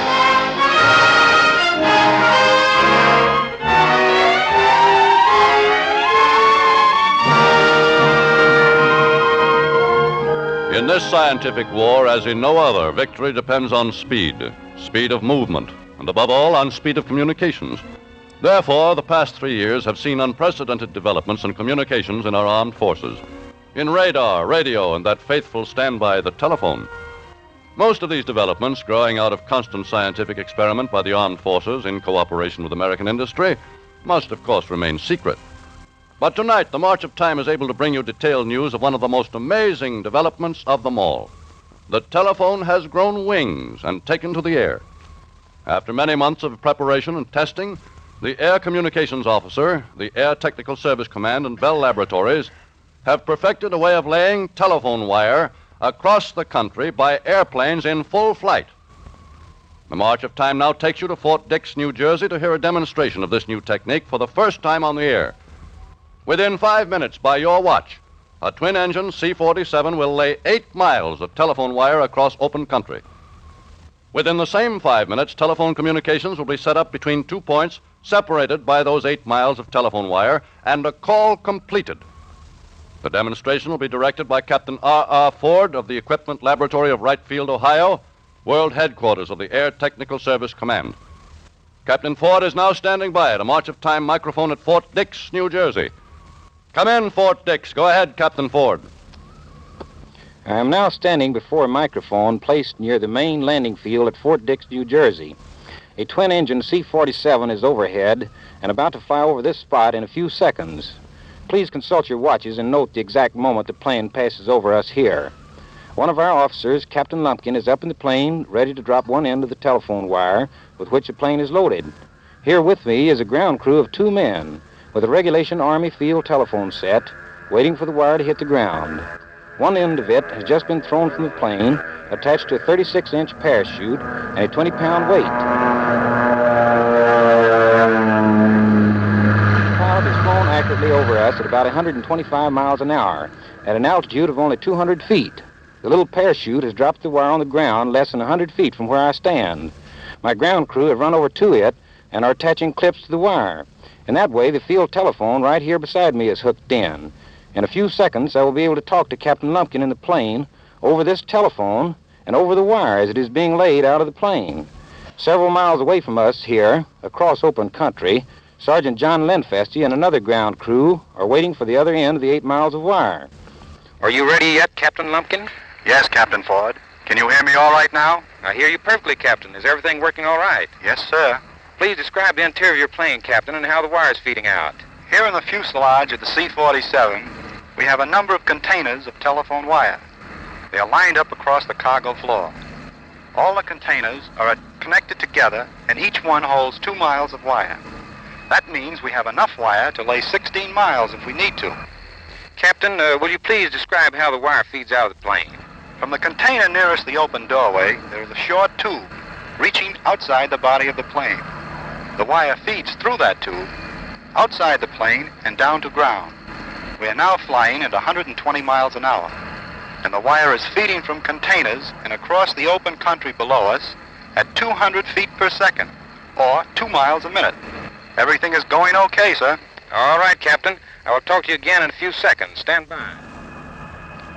Now, ladies and gentlemen, here with me is Paul W. Bly, transmission engineer of Bell Telephone Laboratories. Mr. Bly. The wire-laying system being demonstrated tonight is the product of more than a year's research by Bell Telephone Laboratories for the Army Air Forces. The problem of uncoiling wire smoothly without snarls or breaks at speeds over 200 feet per second required considerable study and experiment.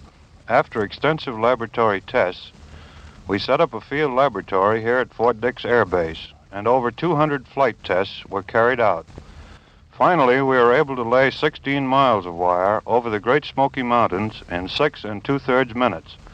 We expect that this technique will save many lives on our fighting fronts, and it may have important peacetime uses also when floods or other natural disasters wipe out regular telephone lines. And now, here is Captain Ford again. Thank you, Mr. Bly. I'm now going to talk to Captain Lumpkin in the C-47 again. Captain Lumpkin? Yes, Captain Ford. Are you nearing your target area? Yes, sir. We'll drop the end of the wire as we cross the clearing where Sergeant Lenfesty and his men are waiting. The telephone connection we are now using will be automatically severed. All right, sir. Here it goes. The end of the line has just been dropped from Captain Lumpkin's plane at the other end of 8 miles of telephone wire from here. At this moment, Sergeant Lenfesty and his ground crew are clipping his field telephone into the line. Are you plugged in yet, Sergeant? No answer yet. While this is a radio demonstration, let me emphasize that there is no microphone anywhere near Sergeant Lenfesty and his men. Only the field telephone. Captain Ford calling Sergeant Lenfesty. Ready, sir. Did everything work out all right, Sergeant? Yes, Captain Ford. It only took us 20 seconds to plug in this telephone after the wire hit the ground. How long ago was the wire dropped at your end, sir? By my watch, Sergeant, it was a little over 4 minutes ago. Captain, it's really a tough job to string telephone wire through jungle country in a hurry. In one recent case in the Asiatic theater, 41 men in a wire-laying detail were killed or wounded by snipers in only one sector. With this aerial wire-laying, we could do the same thing in only a few minutes, and what's more important, without losing the life of a single American soldier. Thank you, Sergeant Lenfesty. This completes our demonstration of the flying telephone and aerial wire laying in exactly 4 minutes and 20 seconds. We believe that the telephone, earthbound for 50 years, has sprouted its first wings. Time marches on.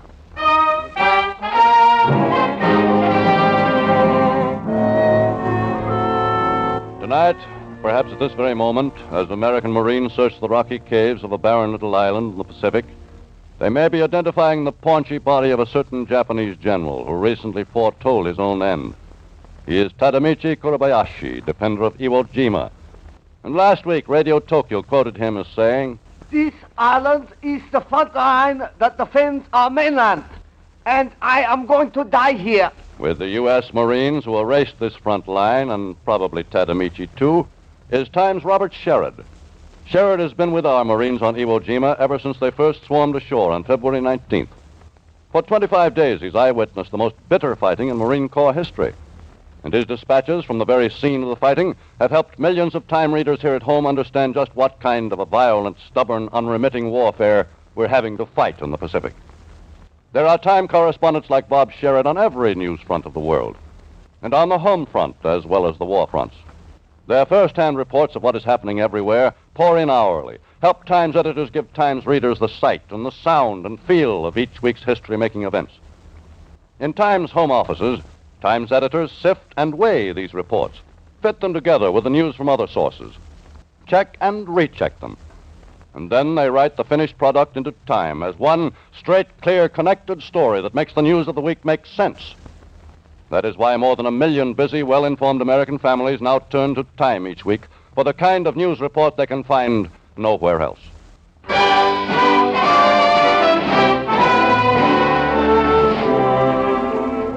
American arms have captured Cologne, largest German city yet to fall.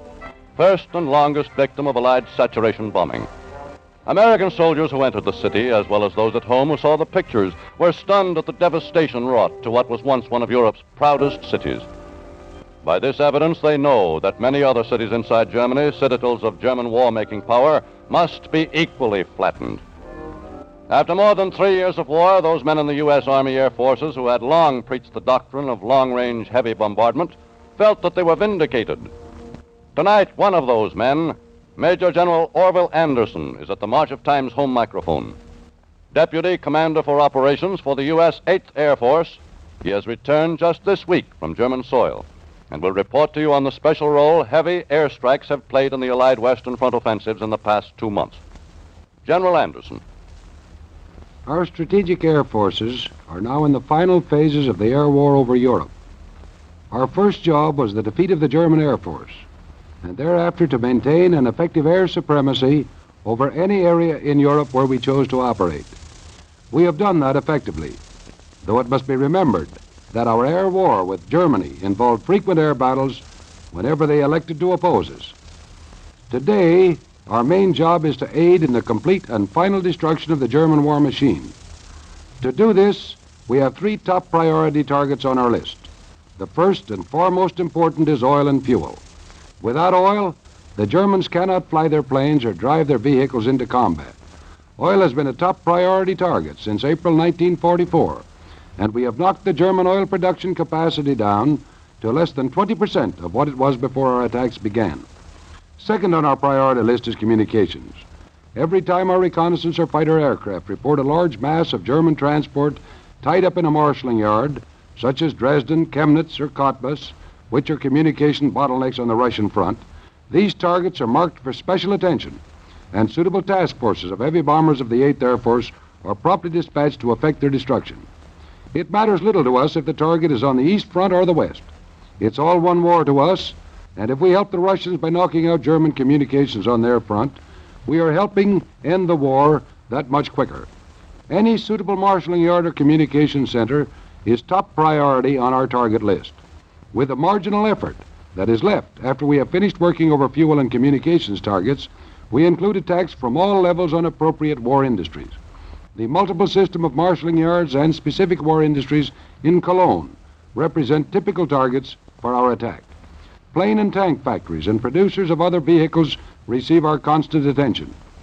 But the war has gone so well that we also strike at other good targets, whether they be ammunition train, ordnance depot, or other military supply concentrations. In this connection, I think I can say without violating security that many German strategic reserves appear now to be critically short. This has been particularly noticed on our attacks on Germany's strategic oil depots. Over many of the targets which we have hit in the past, we were able to get explosions and see dense smoke. Now our bombs kick up nothing but dust. We have the German now where he cannot currently meet his fuel requirements either in the air or on the ground. And our most important job is to keep him that way. Because of progress now being made on the ground, for the rest of the war we must continue to place high priority for bombing against supply and transport concentrations intended for early use by German frontline troops. The purpose of these attacks is to shorten the war by totally immobilizing the German war effort, by destroying German supplies and production, thus making the conquest of Germany easier for the British, Russian, and American land armies. Thank you, General Orville Anderson.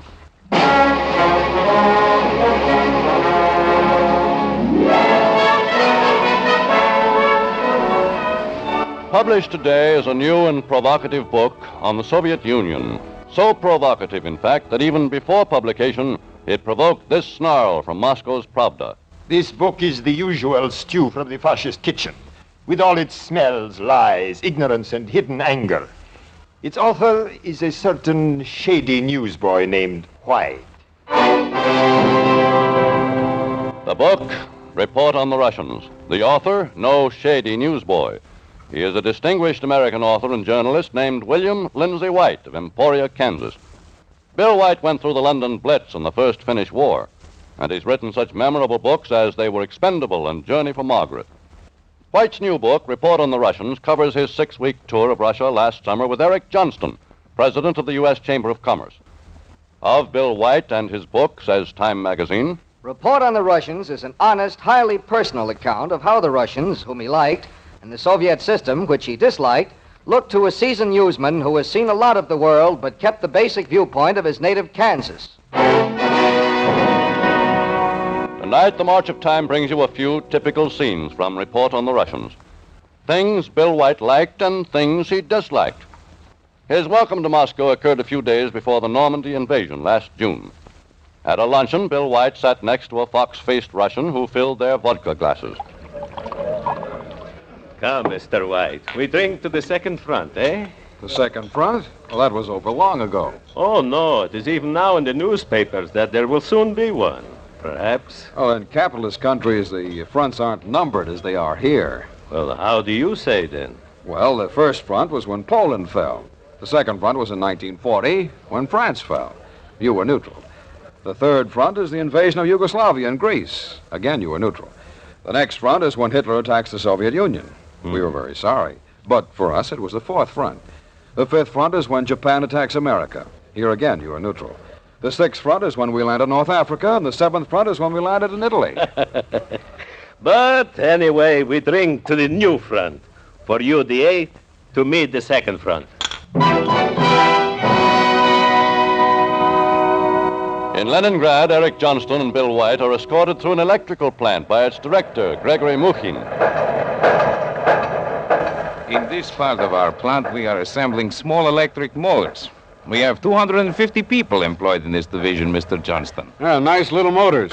They look just about like a standard model we have back home. You make that kind in your factory in Spokane, Eric? Yeah, Bill. Sell for $55. The 250 workers in this division turn out 400 motors a month. They receive an equivalent of about $88 a month for their work. Uh-huh. Well, let's do a little figuring. 400 motors, $55, bringing them monthly total of about $22,000. And if the sum is divided equally among the 250 workers, yes, they would indeed get $88 a month. That is so. But that doesn't leave anything for factory overhead or the wages of management or even the cost of materials, does it? Concludes Correspondent White. Is it unskilled management or unskilled labor? Whatever the answer, the picture is the same in almost every plant we visit. This factory is also badly lit and dirty.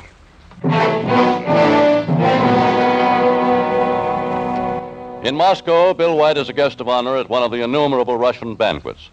Beside him sits Jenny, the young Russian interpreter. Young Bill rises to give his expected and also one of the innumerable toasts. Jenny is ready to translate for him.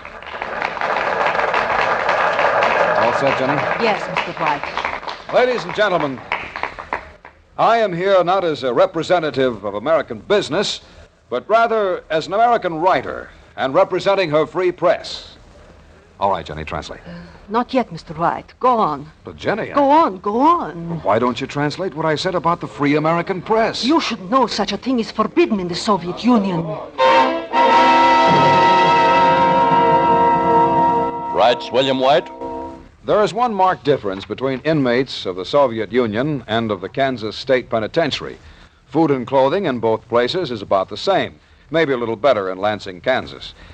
In Russia, a talented inmate can work himself up to be a warden, which would be impossible in Lansing. The way to understand capitalism is not to memorize the long words economists use, is to go someplace where they don't have any and see what they do instead. On the other hand, White believes the Red Army is good, that Russians are fine farmers, and that the Russian attitude toward minority races is intelligently decent. Just before leaving Russia, White was a guest at a banquet in one of Russia's distant Mongolian republics, Kazakh. After entertainment by native dancers and musicians, White relaxes. One of the Russian hosts got up for a toast. We hope you have enjoyed our artists of Kazakh. They are taking their place in the great artistic world of the Soviet Union. They have gone to the front to entertain Red Army soldiers. I propose a toast to the artists of Kazakh. And now, Mr. White. Ladies and gentlemen, I am surprised and pleased to learn that Soviet artists entertain at the front. I'm sorry I know so little about all they're doing in the war, but I didn't know it, and perhaps there are many things that American artists are doing that you don't know. Our artists are taken by plane thousands of miles out into desolate Pacific islands or across the Atlantic into camps in Italy and France to sing to our soldiers the old tunes of our homeland. And I remember the British artists during the 1940 Blitz, when both Russia and America were neutral. The British artists came out to the airfields and gave the best the English people had. Now, we in America have a morale problem which doesn't exist in the Soviet Union. Russia was invaded, and every red soldier knew that he was fighting for his own home soil. But no invader set foot on American soil. Yet, we sent our boys thousands of miles away to oppose fascist aggressors in a war which many of us thought we need not enter. Is it any wonder that these lonely, homesick men asked themselves why they were being sent to die capturing islands and cities whose names they'd never heard of? So, all the more need to give them our best, to cheer their loneliness, to prove their own people had not forgotten them. I offer a toast to the artists of all Allied nations. Thus, the emotions and the findings of reporter Bill White of Emporia, Kansas, as he traveled Russia, witnessing the great Russian social experiment in wartime. Time marches on.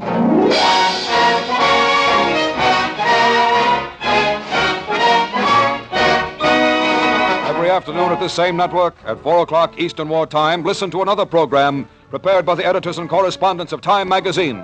Time views the news. And next Thursday evening at the same time, listen again to the March of Time. This is the Blue Network of the American Broadcasting Company. There you have it, the March of Time, 81 years ago, March 15th, 1945, on Classic Radio Theater with Wyatt Cox. We love John Dehner as an actor.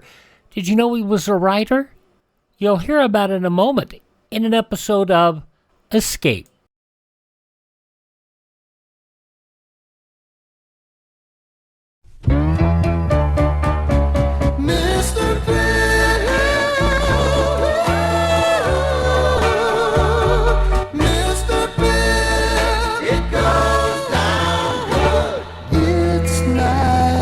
To live in an easy way without any cares from day to day. Slow down the time, slow down the moment. Taste Mr. Bibb, smooth and easy. Mr. Bibb goes down good.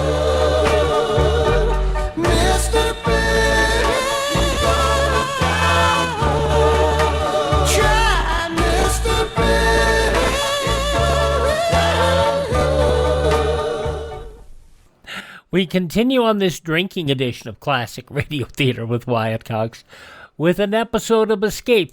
We mentioned that John Dehner wrote this week's episode of Escape. The Man with the Steel Teeth, Harry Bartell, stars in this episode from 73 years ago, March 15th, 1953. Tired of the everyday grind? Ever dream of a life of romantic adventure? Want to get away from it all? We offer you Escape. Escape, designed to free you from the four walls of today for a half hour of high adventure.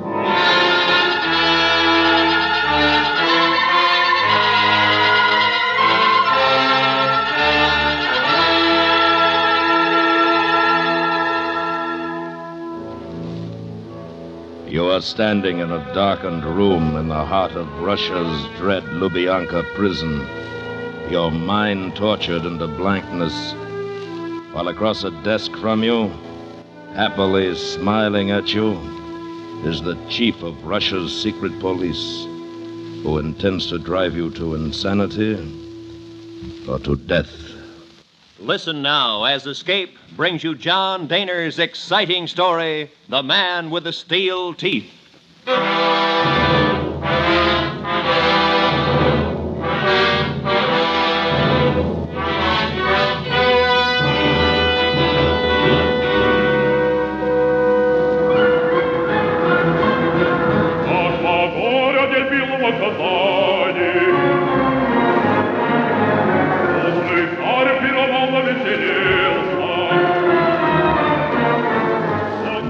It began on the evening of April 29th. I was seated in my box at the Bolshoi Opera in Moscow, listening to a particularly fine performance of Boris Godunov, when I felt a slap on my shoulder. Я из полиции. Пойдем со мной. What do you want? Pойдем со мной, МВД. What? На двор. Now, look here. What's this all about? You are under arrest. Arrest? What are you talking about? Come. There were 2 other men with him. Big men. In a moment, I found myself escorted down the corridor, down the grand staircase, and out into the dark street to a black limousine waiting in front. No one said a word as we sped through the streets, the men on either side of me staring straight ahead. Then we rounded a corner, and in a second, I knew our destination. Lubyanka Prison, home of 1,000 ugly secrets, and the dread MVD. We swung down a long ramp and came to a stop at a huge, unguarded bronze door. I was ushered into a small office, bare except for a desk with some filing cabinets. A small, round man in a drab gray suit was standing near the desk watching us. From there, I was taken through another door and steered down a long corridor. It was the cell block.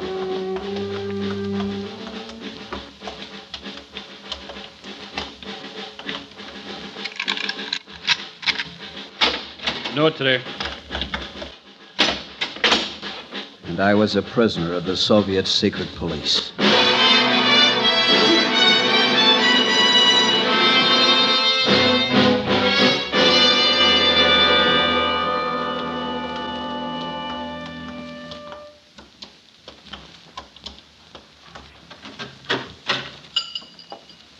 Artel Luttrell. Ah, Mr. Luttrell, how nice. Please come in. Sit down. I'll be with you in a moment. My breakfast, you see. Sit down. Товарищ начальник. Иди сюда, помоги мне кушать селедку, а? Да, товарищ Головин, я уже завтракал. Большой завтрак, только что кончил. Ерунда. Как ты можешь заказать такой прекрасный балтийскую селедку? Нет, возьми немножко хлеба. Да, спасибо. Балтийский, да? Now, just a minute. I've been here for 2 days without a word as to why I've been arrested. I want an explanation. Море холодное и рыба. Look, I'm an accredited correspondent. My papers are in order. You know that. Now, what about it? С этим ножиком. Я разумею, он тоже завтракал. I gave up. They had no intention of dealing with me until they were good and ready. I could see that. I watched the man behind the desk. He was the same one who'd been in the office when I was brought to Lubyanka. Inspector Golovin of the MVD. A small, round little man in a badly fitted gray suit. Gold-rimmed spectacles magnified his brown eyes, and when he smiled, his full lips uncovered the most fantastic set of stainless steel teeth I ever laid eyes on. Full uppers and lowers. Then the morning feast was over. Ah, my dear Luttrell. How pleasant to see you again. Again? We've never met, and you know it. Spaso House, for one, a year or so ago. A reception for the Belarusian delegation to the All-Union Sports Congress last year. A diplomatic banquet in honor of the President of the Uzbek People's Republic. Many places, my friend. I don't know you. I see we shall get on very well. Why am I here? A legitimate question. You are here to confess. Confess? To what? No. We have much time. No need to get excited so soon. I'm asking you again. Confess to what? Shall I read it to you? You've written my confession? Oh, no, my friend, no. These are the charges, only the charges. The confession is up to you. With my help, of course. You are interested? Go on. From the office of Max Golovin, Inspector District of Moscow, Lazar Tubian, First Officer. This does not concern you. Tested to by the following officers of the People's State Security. That doesn't concern you. Subject. Concerning the activities of one Arthur Henderson Luttrell, correspondent WNA, citizen United States of America, resident of Moscow 2 years, hereinafter called accused. 1. That in the morning of August 21st, 1952, the accused was observed by witnesses in an exchange of objects with a Zarajin engineer, former member Ukrainian People's Agriculture Cooperative, while standing near north entrance to Workers' Palace. The little man droned on, unreeling paragraph after paragraph of nonsense. Names of people I'd met as a reporter. or at official functions, or on the street, or anywhere.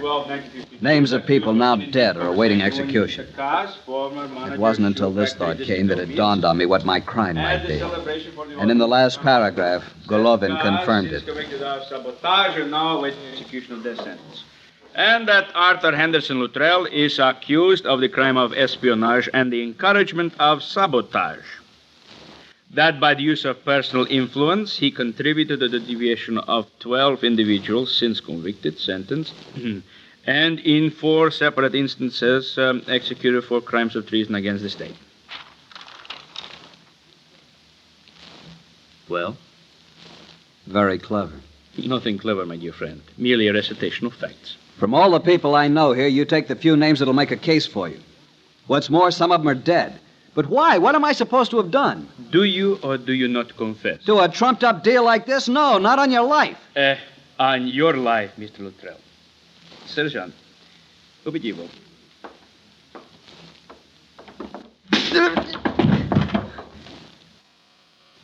You have been asked the question, my dear boy. Do you or do you not confess? Go to the devil. Еще раз. Confess. No. Confess. Confess.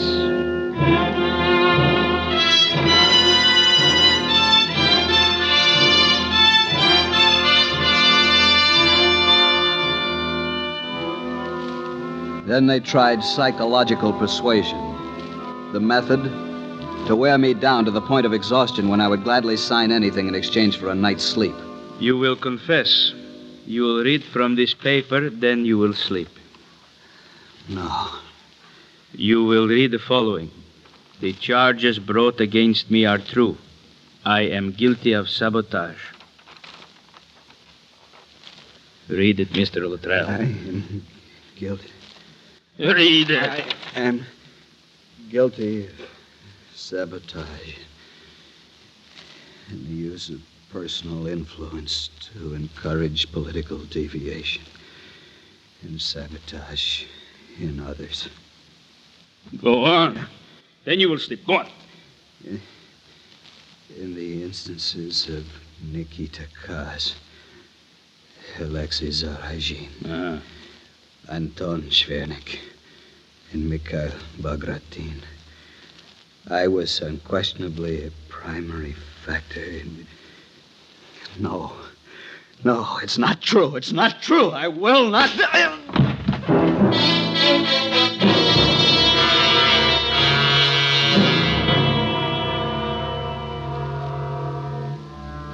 And I awoke to find myself back in my cell. Then I noticed something was strange. Something different about my cell, an unnatural stillness. It took an effort to focus at the moment. Then I saw what it was. My cell door was open. Just a crack. But it was open. It had always been closed and double locked each time I was returned from questioning. But now it was open. Reason told me it was another way of torturing me. A trap. But I had to try.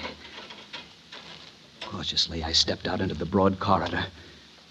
I moved past the line of cells. If I could reach the bronze doors. The bronze doors. Outside. Escape.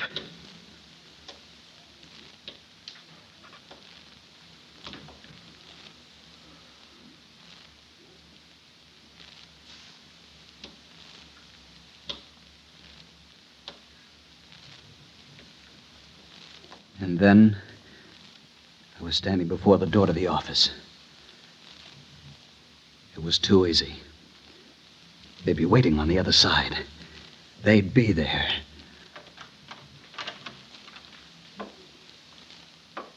Empty.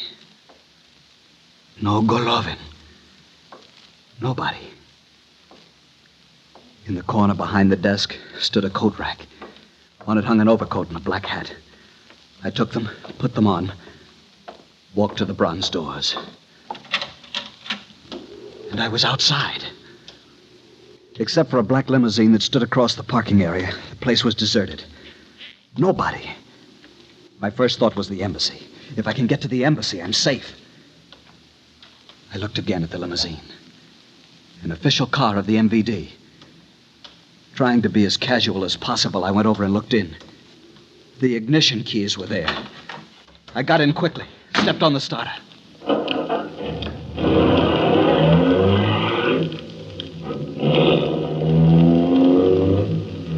I drove carefully, alive to the fact that the city had 1,000 eyes. It was early morning. A few cars were on the street. The commissars and sub-commissars, associate commissars and their assistants. Soviet officialdom rolling to work on privileged wheels. And suddenly the welcome sight of the embassy came into view. It loomed large and took shape as I approached. There was a car parked in front of the main embassy entrance. I pulled up behind it. I was about to set the handbrake when I saw something that turned my blood to water. Not 40 feet from me, leaning against the stone post of the entrance gate, was a man in an overcoat. He was absorbed with a small hand mirror in which he was examining his teeth, probing here and there with his forefinger. It was Inspector Golovin.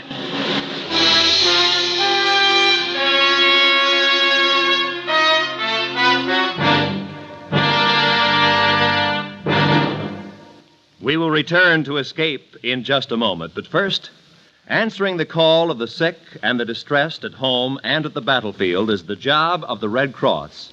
This month, the Red Cross is asking for contributions to carry on this wonderful work for another year. Can we do less than answer the call ourselves? Give as much as you can to the American Red Cross. And now, back to Escape.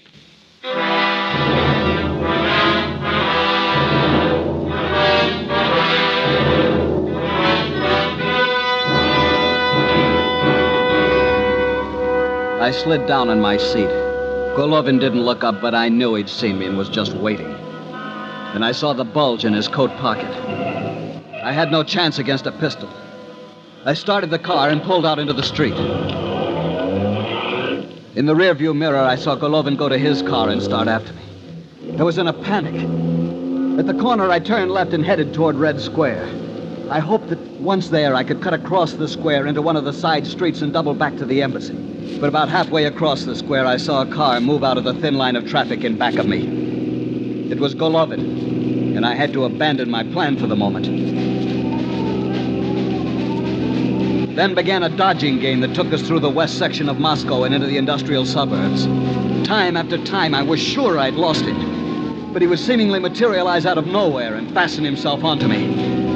It went on and on until we neared the railroad yards. We were racing down a cobblestone street laced with track. Golovin was closing on me fast.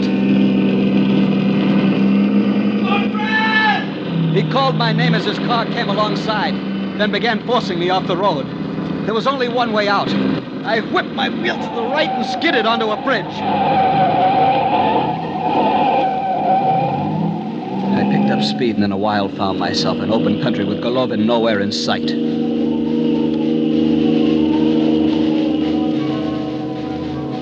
I had lost Golovin, for he had lost me. What difference? I had no chance of ever getting back to the embassy now. The MVD would be there waiting for me with a color guard. So I drove on. On the strength of an MVD identity card I found in the pocket of my overcoat, I obtained gasoline at a small town. And then a few miles from Smolensk, I had a nasty shock. It was a roadblock. 2 trucks were placed squarely across the road 20 feet apart. Soldiers with Tommy guns stood in the light of flares, motioning me to stop. There was nothing to do but pull over. A soldier came over and flashed a light in the window. Товарищ, добрый вечер. Добрый вечер. Извините, товарищ, покажите ваши бумаги. О, МВД. Идите. Извиняю, товарищ сержант. Что-то случилось в Демидов. Хотел проверить. Спокойной ночи. Спокойной ночи.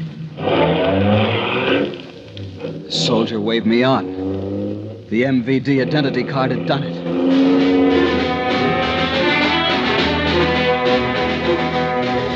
I drove steadily the rest of that night and all the next day. Late the following night, I reached the outskirts of Warsaw. The time had come to abandon the MVD car. It had served its purpose, but by now the entire secret police undoubtedly was alerted to watch for me. So I left it at the side of the road and started walking. In half an hour, I was at my destination, the apartment of an old friend. I was on the ragged edge, needed rest.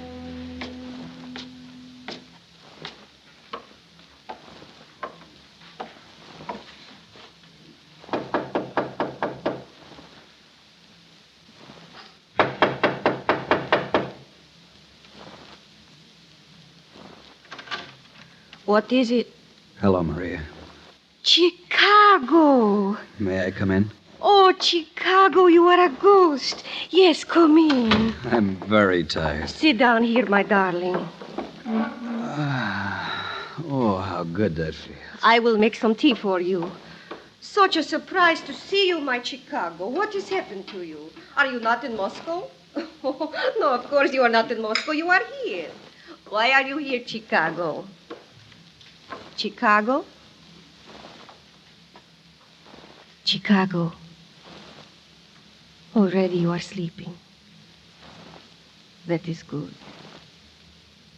You sleep, my darling.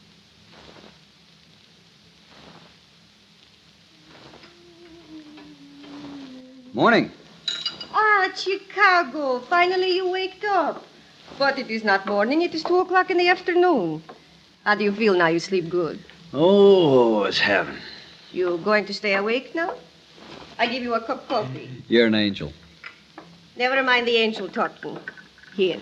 Thanks. Ah. First cup of coffee I've had in 2 months. Now, you must tell me, Chicago, what has happened? Where do you come from? Where do you go? Old Cotton-Eyed Joe. Old which? Your question. Where do you come from? Where do you go? Like Old Cotton-Eyed Joe, an American folk song. Oh. Never mind. Sit down, I'll tell you. Oh, I have missed you, Chicago. And when you came in last night, I was very happy. You're still as beautiful as ever, Maria. But I am wrong to talk this way to you. Everything was finished 2 years ago, and so it must remain. I still think we were fools. Shh, now forget. Forget. Now, you in a lot of trouble, eh? Yeah, a lot. You talk in your sleep. What did I say? I could not understand everything, but you keep on killing a man. Golovin. Golovin, that is the name.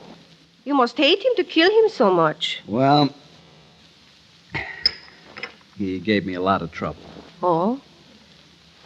What he looked like? Oh, a small man, quite small.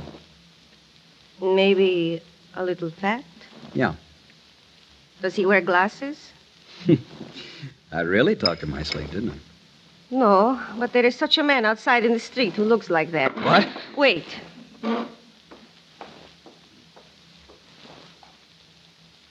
He's still there. Come, look, but be careful. Don't let him see you. Across the street, see? He has been there all day. He was there this morning. He's an inspector for the MVD. MVD? You are in a lot of trouble. All I want is to get to Berlin. Yes, you must leave Warsaw. Can you help me? I think so. I know someone. Can he be trusted? You know my brother, Bronislaw? He's with the communists. I shall let you decide that when you meet him.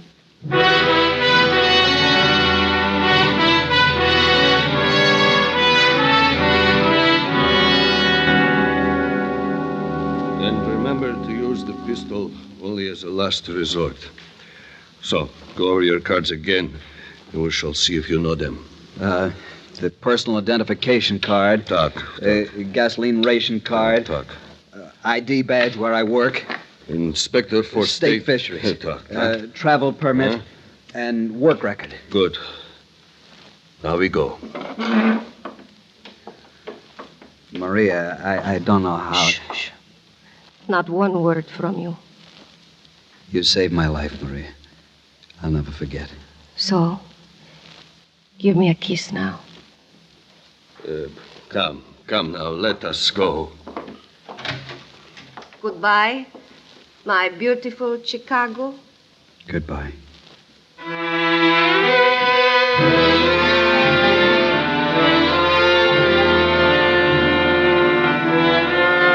Bronislav led me down the stairs and out the back door to the alley where his car was parked. There was no sign of Golovin. A relief, to be sure, but still a surprise, since both of us half expected to see him. Maria's brother had done a first-class job arranging my escape. From Warsaw to Berlin was a cruise. Clear sailing all the way. It was a lovely summer night when we arrived in Berlin. We drove as near to the line dividing the sectors as we could. I got out. There was a handshake between us, and Bronislav was gone. I started walking to the end of the street, the end of Soviet influence. 10 yards away, I rounded a corner and... Good evening, Luttrell. Golovin. The little man blocked my path so I couldn't get by. His hands were thrust deep in his pockets, a frightening smile on his face. So now it is the end of the road for us, no, Luttrell? For a while, I thought this moment would never come to pass. But now it is all over. As he spoke, he withdrew a small pistol from his pocket. He balanced it casually in his hand and continued talking. It was the end for me. To think, Luttrell, that the whole adventure turned out exactly as I had planned. From the moment you left your cell till now, every move you made as I had planned. I showed you well the way, no? So you're pleased with yourself, Golovin. Fine, but let's get this over with. What? You do not understand, Luttrell. I allowed you to escape. So you could shoot me at the end of the road. Quite the sadist, aren't you? I allowed it so that I could make my own way here. Look, don't play games, Golovin. Games? No games. This entire thing was planned for my escape. Your escape? Mine. By following you, I could give the impression that I was only doing my duty by pursuing an escaped prisoner. A prisoner who, by chance, you understand, led me to here. You still do not believe me, do you? I just don't follow, that's all. Luttrell, in my country it is bad alive. Now it is even worse. Soon my colleagues would have seen the things I could no longer hide, and then would come the purge. My purge. I had to leave before that could happen. So now... I find it kind of hard to swallow, I'll tell you that. Here, take my gun. Take it. Now you believe? Come, my dear boy, we cannot stand here. Let us go across the road. You see, I need you to vouch for my story when I am questioned.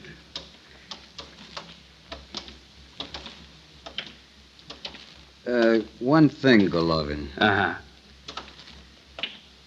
What would you have done if you'd found that your colleagues were closing in on you? I would have seized you immediately and taken you back to Lubyanka. You were never exactly what you would call safe, Mr. Luttrell. You were my insurance. Yeah.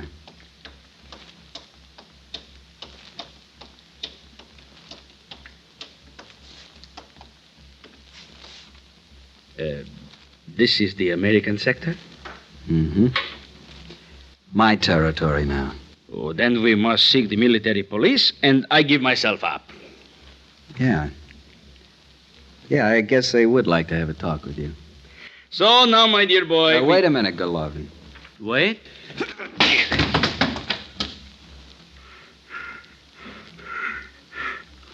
Why did you do that? A lot of reasons. You figure them out.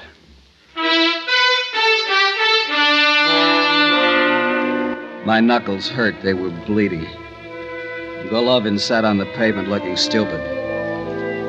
I turned to go, and as I did, he took his hand from his mouth.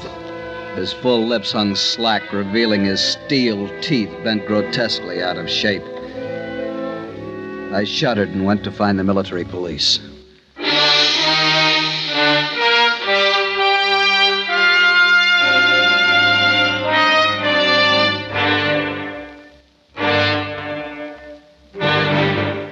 Under the direction of Anthony Ellis, Escape has brought you The Man with the Steel Teeth by John Daner, starring Harry Bartell. Featured in the cast were Jack Crucian, Charlotte Lawrence, Steve Roberts, and Paul Dubov. Editorial supervision is by John Meston, and the special music for Escape is composed and conducted by Leith Stevens. Next week. You are 400 feet below the surface of the South Pacific, the heavy taste of chlorine gas souring your mouth. While somewhere up above you, searching through the night for you, is an enemy destroyer bent on sending the submarine and you to a murky death. So listen next week when Escape brings you Richard Chandlee's exciting story, Pressure.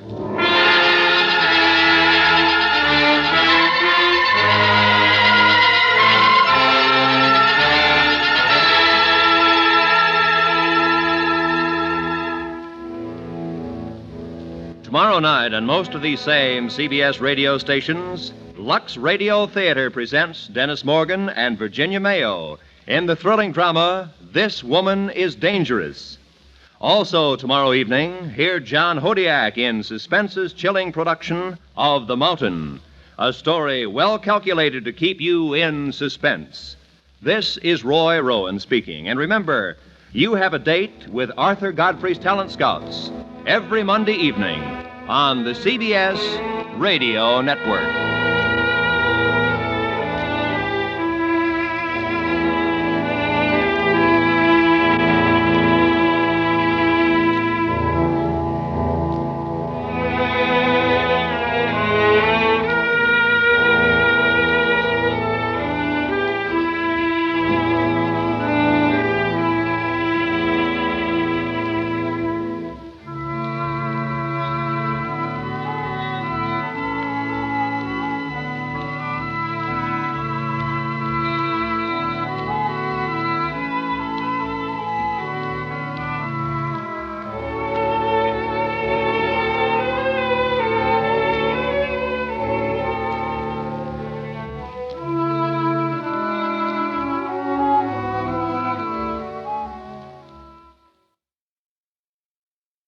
And we'll have that story for you next Sunday here on Classic Radio Theater with Wyatt Cox. That episode of Escape you just heard from 73 years ago today, March 15th, 1953.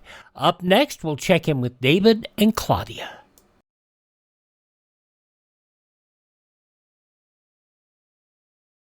Coca-Cola, things go better with Coca-Cola, things go better with Coke. Life is much more fun when you're refreshed. And Coke refreshes you best. It's the refreshingest. Food goes better with fun, goes better with you, go better with Coke. The real life one puts extra fun in you and everything you do. So things go better with Coca-Cola, things go better with Coke. Right now, why not let an ice-cold Coke make things go better for you? Cold, crisp, never too sweet. Fun. Food. And people. All need the spirited taste of ice-cold Coke to be really refreshed. Things go better with Coca-Cola, things go better with Coke. Now we'll check in with David and Claudia, going back 78 years to March 15th, 1948, and they're up late. Your Coca-Cola bottler presents Claudia, based on the play and novels by Rose Franken. Brought to you, transcribed, Monday through Friday, by your friendly neighbor who bottles Coca-Cola. Relax, and while you're listening, refresh yourself. Have a Coke. And now, Claudia.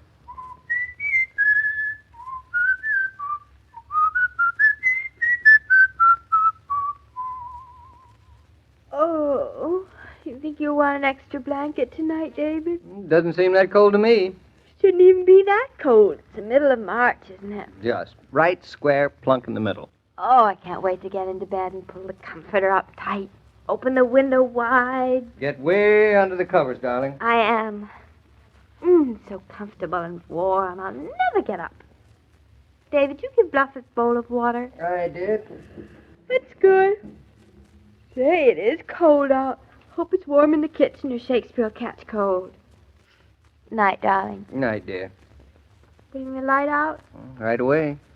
I don't mind if you read. It's very sweet of you, but no thanks, not tonight. Bed feels good. Well, there goes the light. Sweet dreams, darling. You too. Didn't realize I was a little tired. I bet it's beautiful up in the farm tonight. Mm-hmm. Maybe there's still even a little snow. Maybe. I love snow in the country where it doesn't get slushy. It's not nice when it's slushy. Moon must be pretty on the farm. I think I'm going to like going to sleep on the farm. Won't you, David? Oh, sure. Love it. I'll wind the clock. Well, good night, darling. All right. See you tomorrow.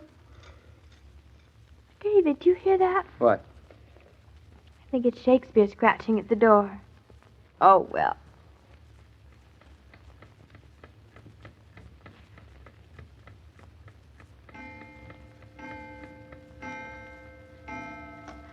David!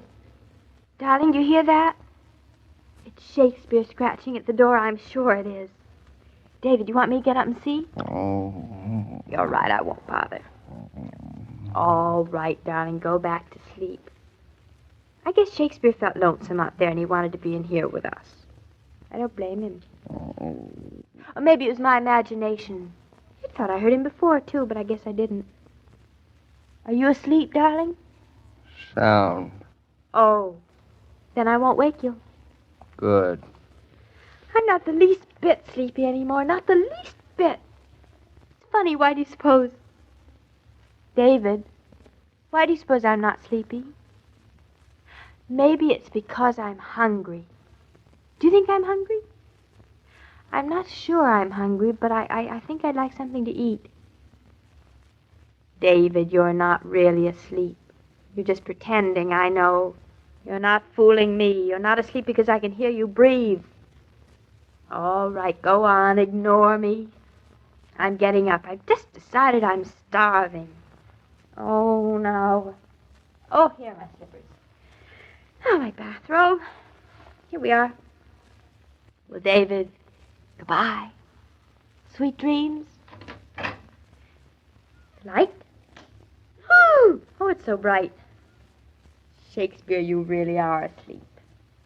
Hey, maybe David was, too. Oh, I hope we have something good in the icebox. I'm getting hungrier every minute. Good eating, Mrs. Norton? David, you are awake. I find that in the midst of tumult and confusion, excursion and alarm, I tend to wake up. How nice of you to come in. I simply hate eating alone. How does that cheese look to you? Terrible. Really? That's how it's supposed to look. I don't think it's cheese I want, though. That's a relief. You want a little cold chicken? I do not. White's nice and white. I'll put it out on the table. Maybe I'll have a little wing or something. Oh, I feel so wonderful and so wide awake. Must be early because I'm always sleepy when it's late. You look sleepy. At least your hair does. It does. I must look a mess. Your hair looks sleepy, too. Oh, we've half a grapefruit. That looks wonderful, doesn't it? I'll put it on the table, too. Well, Mrs. Norton, good appetite to you. Hey, David, where are you going? Back to bed. Oh, you can't. It's so much nicer together. Oh, all right, darling. Eat up. I'm sleepy. Here's some peanut butter. I wonder if what I really want is a peanut butter and jelly sandwich. Darling, why don't you just get in the ice box? It might be easier. It's funny, but I just can't seem to make up my mind. You know, everything looks different in the middle of the night. I know I want something. Maybe I can help. How about pickle? Nope. Glass of tomato juice. Nope. A lovely bacon and lettuce sandwich with mayonnaise all over it. Huh? Nope. No? Oh, David, if only you could find what it is I have a yen for. Let me see. An olive. I don't. Nope. A glass of water. No, of course not. A glass of what? Glass of water. It's not a bad idea. A glass of anticlimax. Coming up. I'll get it. David, tell me about a mortgage. Now? What better time? Any time is better than now. I don't see why you won't ever tell me. You've been putting it off for months and months and months. Darling, I'll tell you about a mortgage when the baby's born. That'll be my present. I don't want to wait that long. David, if I'm going to live under a roof with a mortgage on it, the least I can do is to know what's hanging over my head. Darling, did you wake me up for this? Last thing I remember, you were sleepy. Look, it's late. It's early. And no one's going to interrupt us. This is a perfect time. Only people awake in this whole house are you and me. Please, tell me. Then turn the water off. Who left it running? You did. I did? Why? When? Just now. You were thirsty. Don't be silly. I'm not thirsty. I'm hungry. I'm starving. I'm going to eat something while you explain. David, have we gotten the mortgage yet? I'm getting it now. From who? From the bank.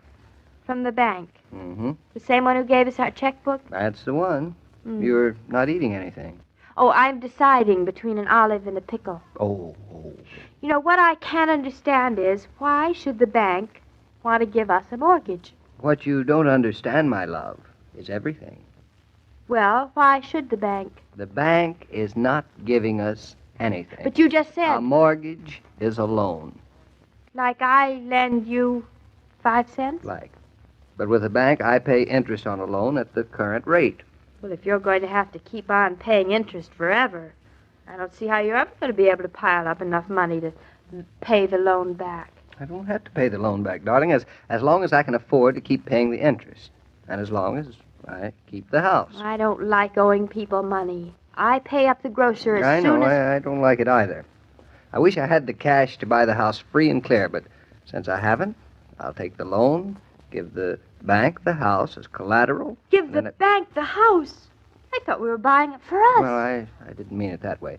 The house, you see, it is proof to the bank that we own something which is equal value to the loan. Our house is worth a lot more than just any old loan, no matter how big a one. To us it is, darling. But to the bank, the value of the house is a very positive and financial one. I don't think I like banks. David, what happens if we can't afford to pay the interest on the loan? I hope that day never comes, but if it should, we could borrow some more money on the house. Our mortgage isn't for the entire value. Oh. Besides, mortgages are a help when you're thinking of selling. The buyer just takes over. Oh. Well, the main thing I can see that's an advantage about buying a house is that you don't have to pay rent the rest of your life. But in a way you do. There's the interest on the mortgage, and we'll still be paying rent. That is the most quixotic thing I've ever heard. Paying rent for ourselves when we own the place? Claudia, darling, now try to get this through your head. Yes, you have I'm to trying. figure what your money would earn for you if you were invested in other ways. What other ways? Well, good stocks. And end up with gallbladder trouble like Hartley? Hartley's no criterion. The market's his business. He takes chances because he's got a lot of money to fool around with. That's exactly what I mean. It's all right if it's your business. But ordinary people just can't afford to have money these days. I don't get it. As soon as we buy a stock, it'd go down. Then we buy some more because it was cheap, and then it would go down still further. It's been known to happen. It's bound to happen.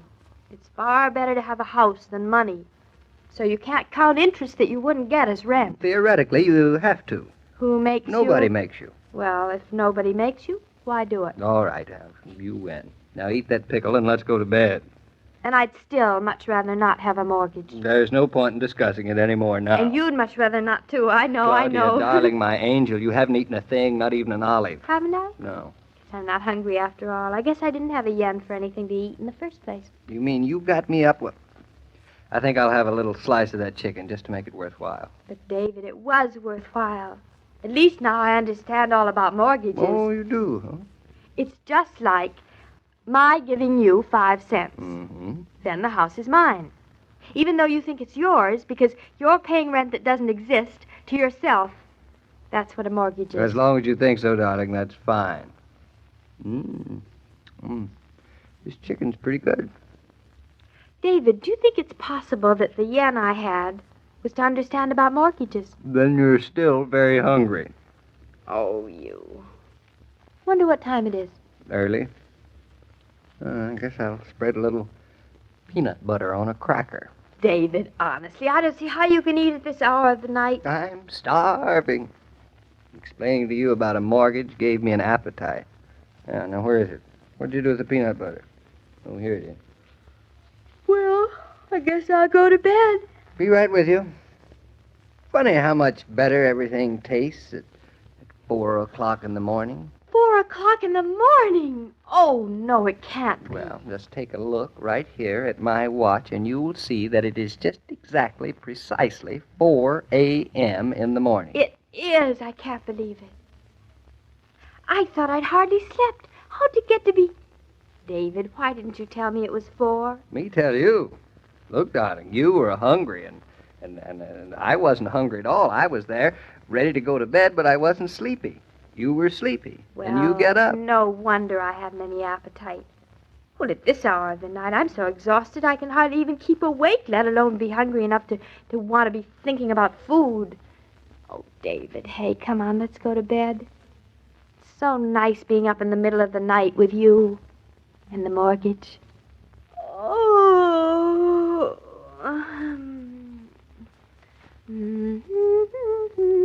Dum dum da dum dum, bum bum bum ba ba bum bum bum ba ba bum bum. Every youngster likes to feel that his friends are welcome in his home, and nothing says welcome faster than plenty of delicious Coke on ice. Fortunately, there's more Coke to be had now, so you can buy it by the carton or the case and let your teenagers offer their chums the hospitality you offer your guests. Ice-cold Coca-Cola for the pause that refreshes. Well, Joe, I did pretty well on that mortgage business, didn't I? You think Claudia understood what I was telling her? I think she thought she understood, and that's all that's important. I guess so. Well, did you finally have a good snack, David? There's nothing like a midnight snack. Yeah, fine, thanks. A glass of milk and a ham sandwich. And just think, Joe, on the farm it'll be our own milk and our own ham. Provided you redo that barn. Has Claudia agreed to it? Oh, don't remind me. We're going up to the farm tomorrow. I've got to go into the matter of redoing the barn with Claudia, and it's not going to be made any easier by Julia and Hartley either. They're coming up tomorrow to get their first look at the farm. Well, so long, Joe. So long, David. Well, as I was about to say, every day, Monday through Friday, Claudia comes to you, transcribed, with the best wishes of your friendly neighbor who bottles Coca-Cola. So listen again tomorrow at the same time. And now this is Joe King saying au revoir. And remember, whoever you are, whatever you do, wherever you may be, when you think of refreshment, think of Coca-Cola. For ice-cold Coca-Cola makes any pause the pause that refreshes. These broadcasts are adapted for radio by Manya and Roger Starr, and the entire production is supervised and directed by William Brown Maloney.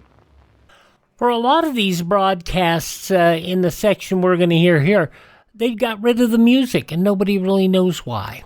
78 years ago, March 15th, 1948, Claudia, here on Classic Radio Theater with Wyatt Cox. Have yourself a great Sunday. We'll start off the week tomorrow with our Monday edition with Crime, Mr. Keen, Tracer of Lost Persons, Game Hunt starring Everett Sloan, an episode of Suspense, Lights Out, The Dream, and the CBS Radio Workshop, Cops and Robbers, and another episode of Claudia. Have yourself a great day. We'll talk to you tomorrow with more Classic Radio Theater. I'm Wyatt Cox. Have yourself a great day.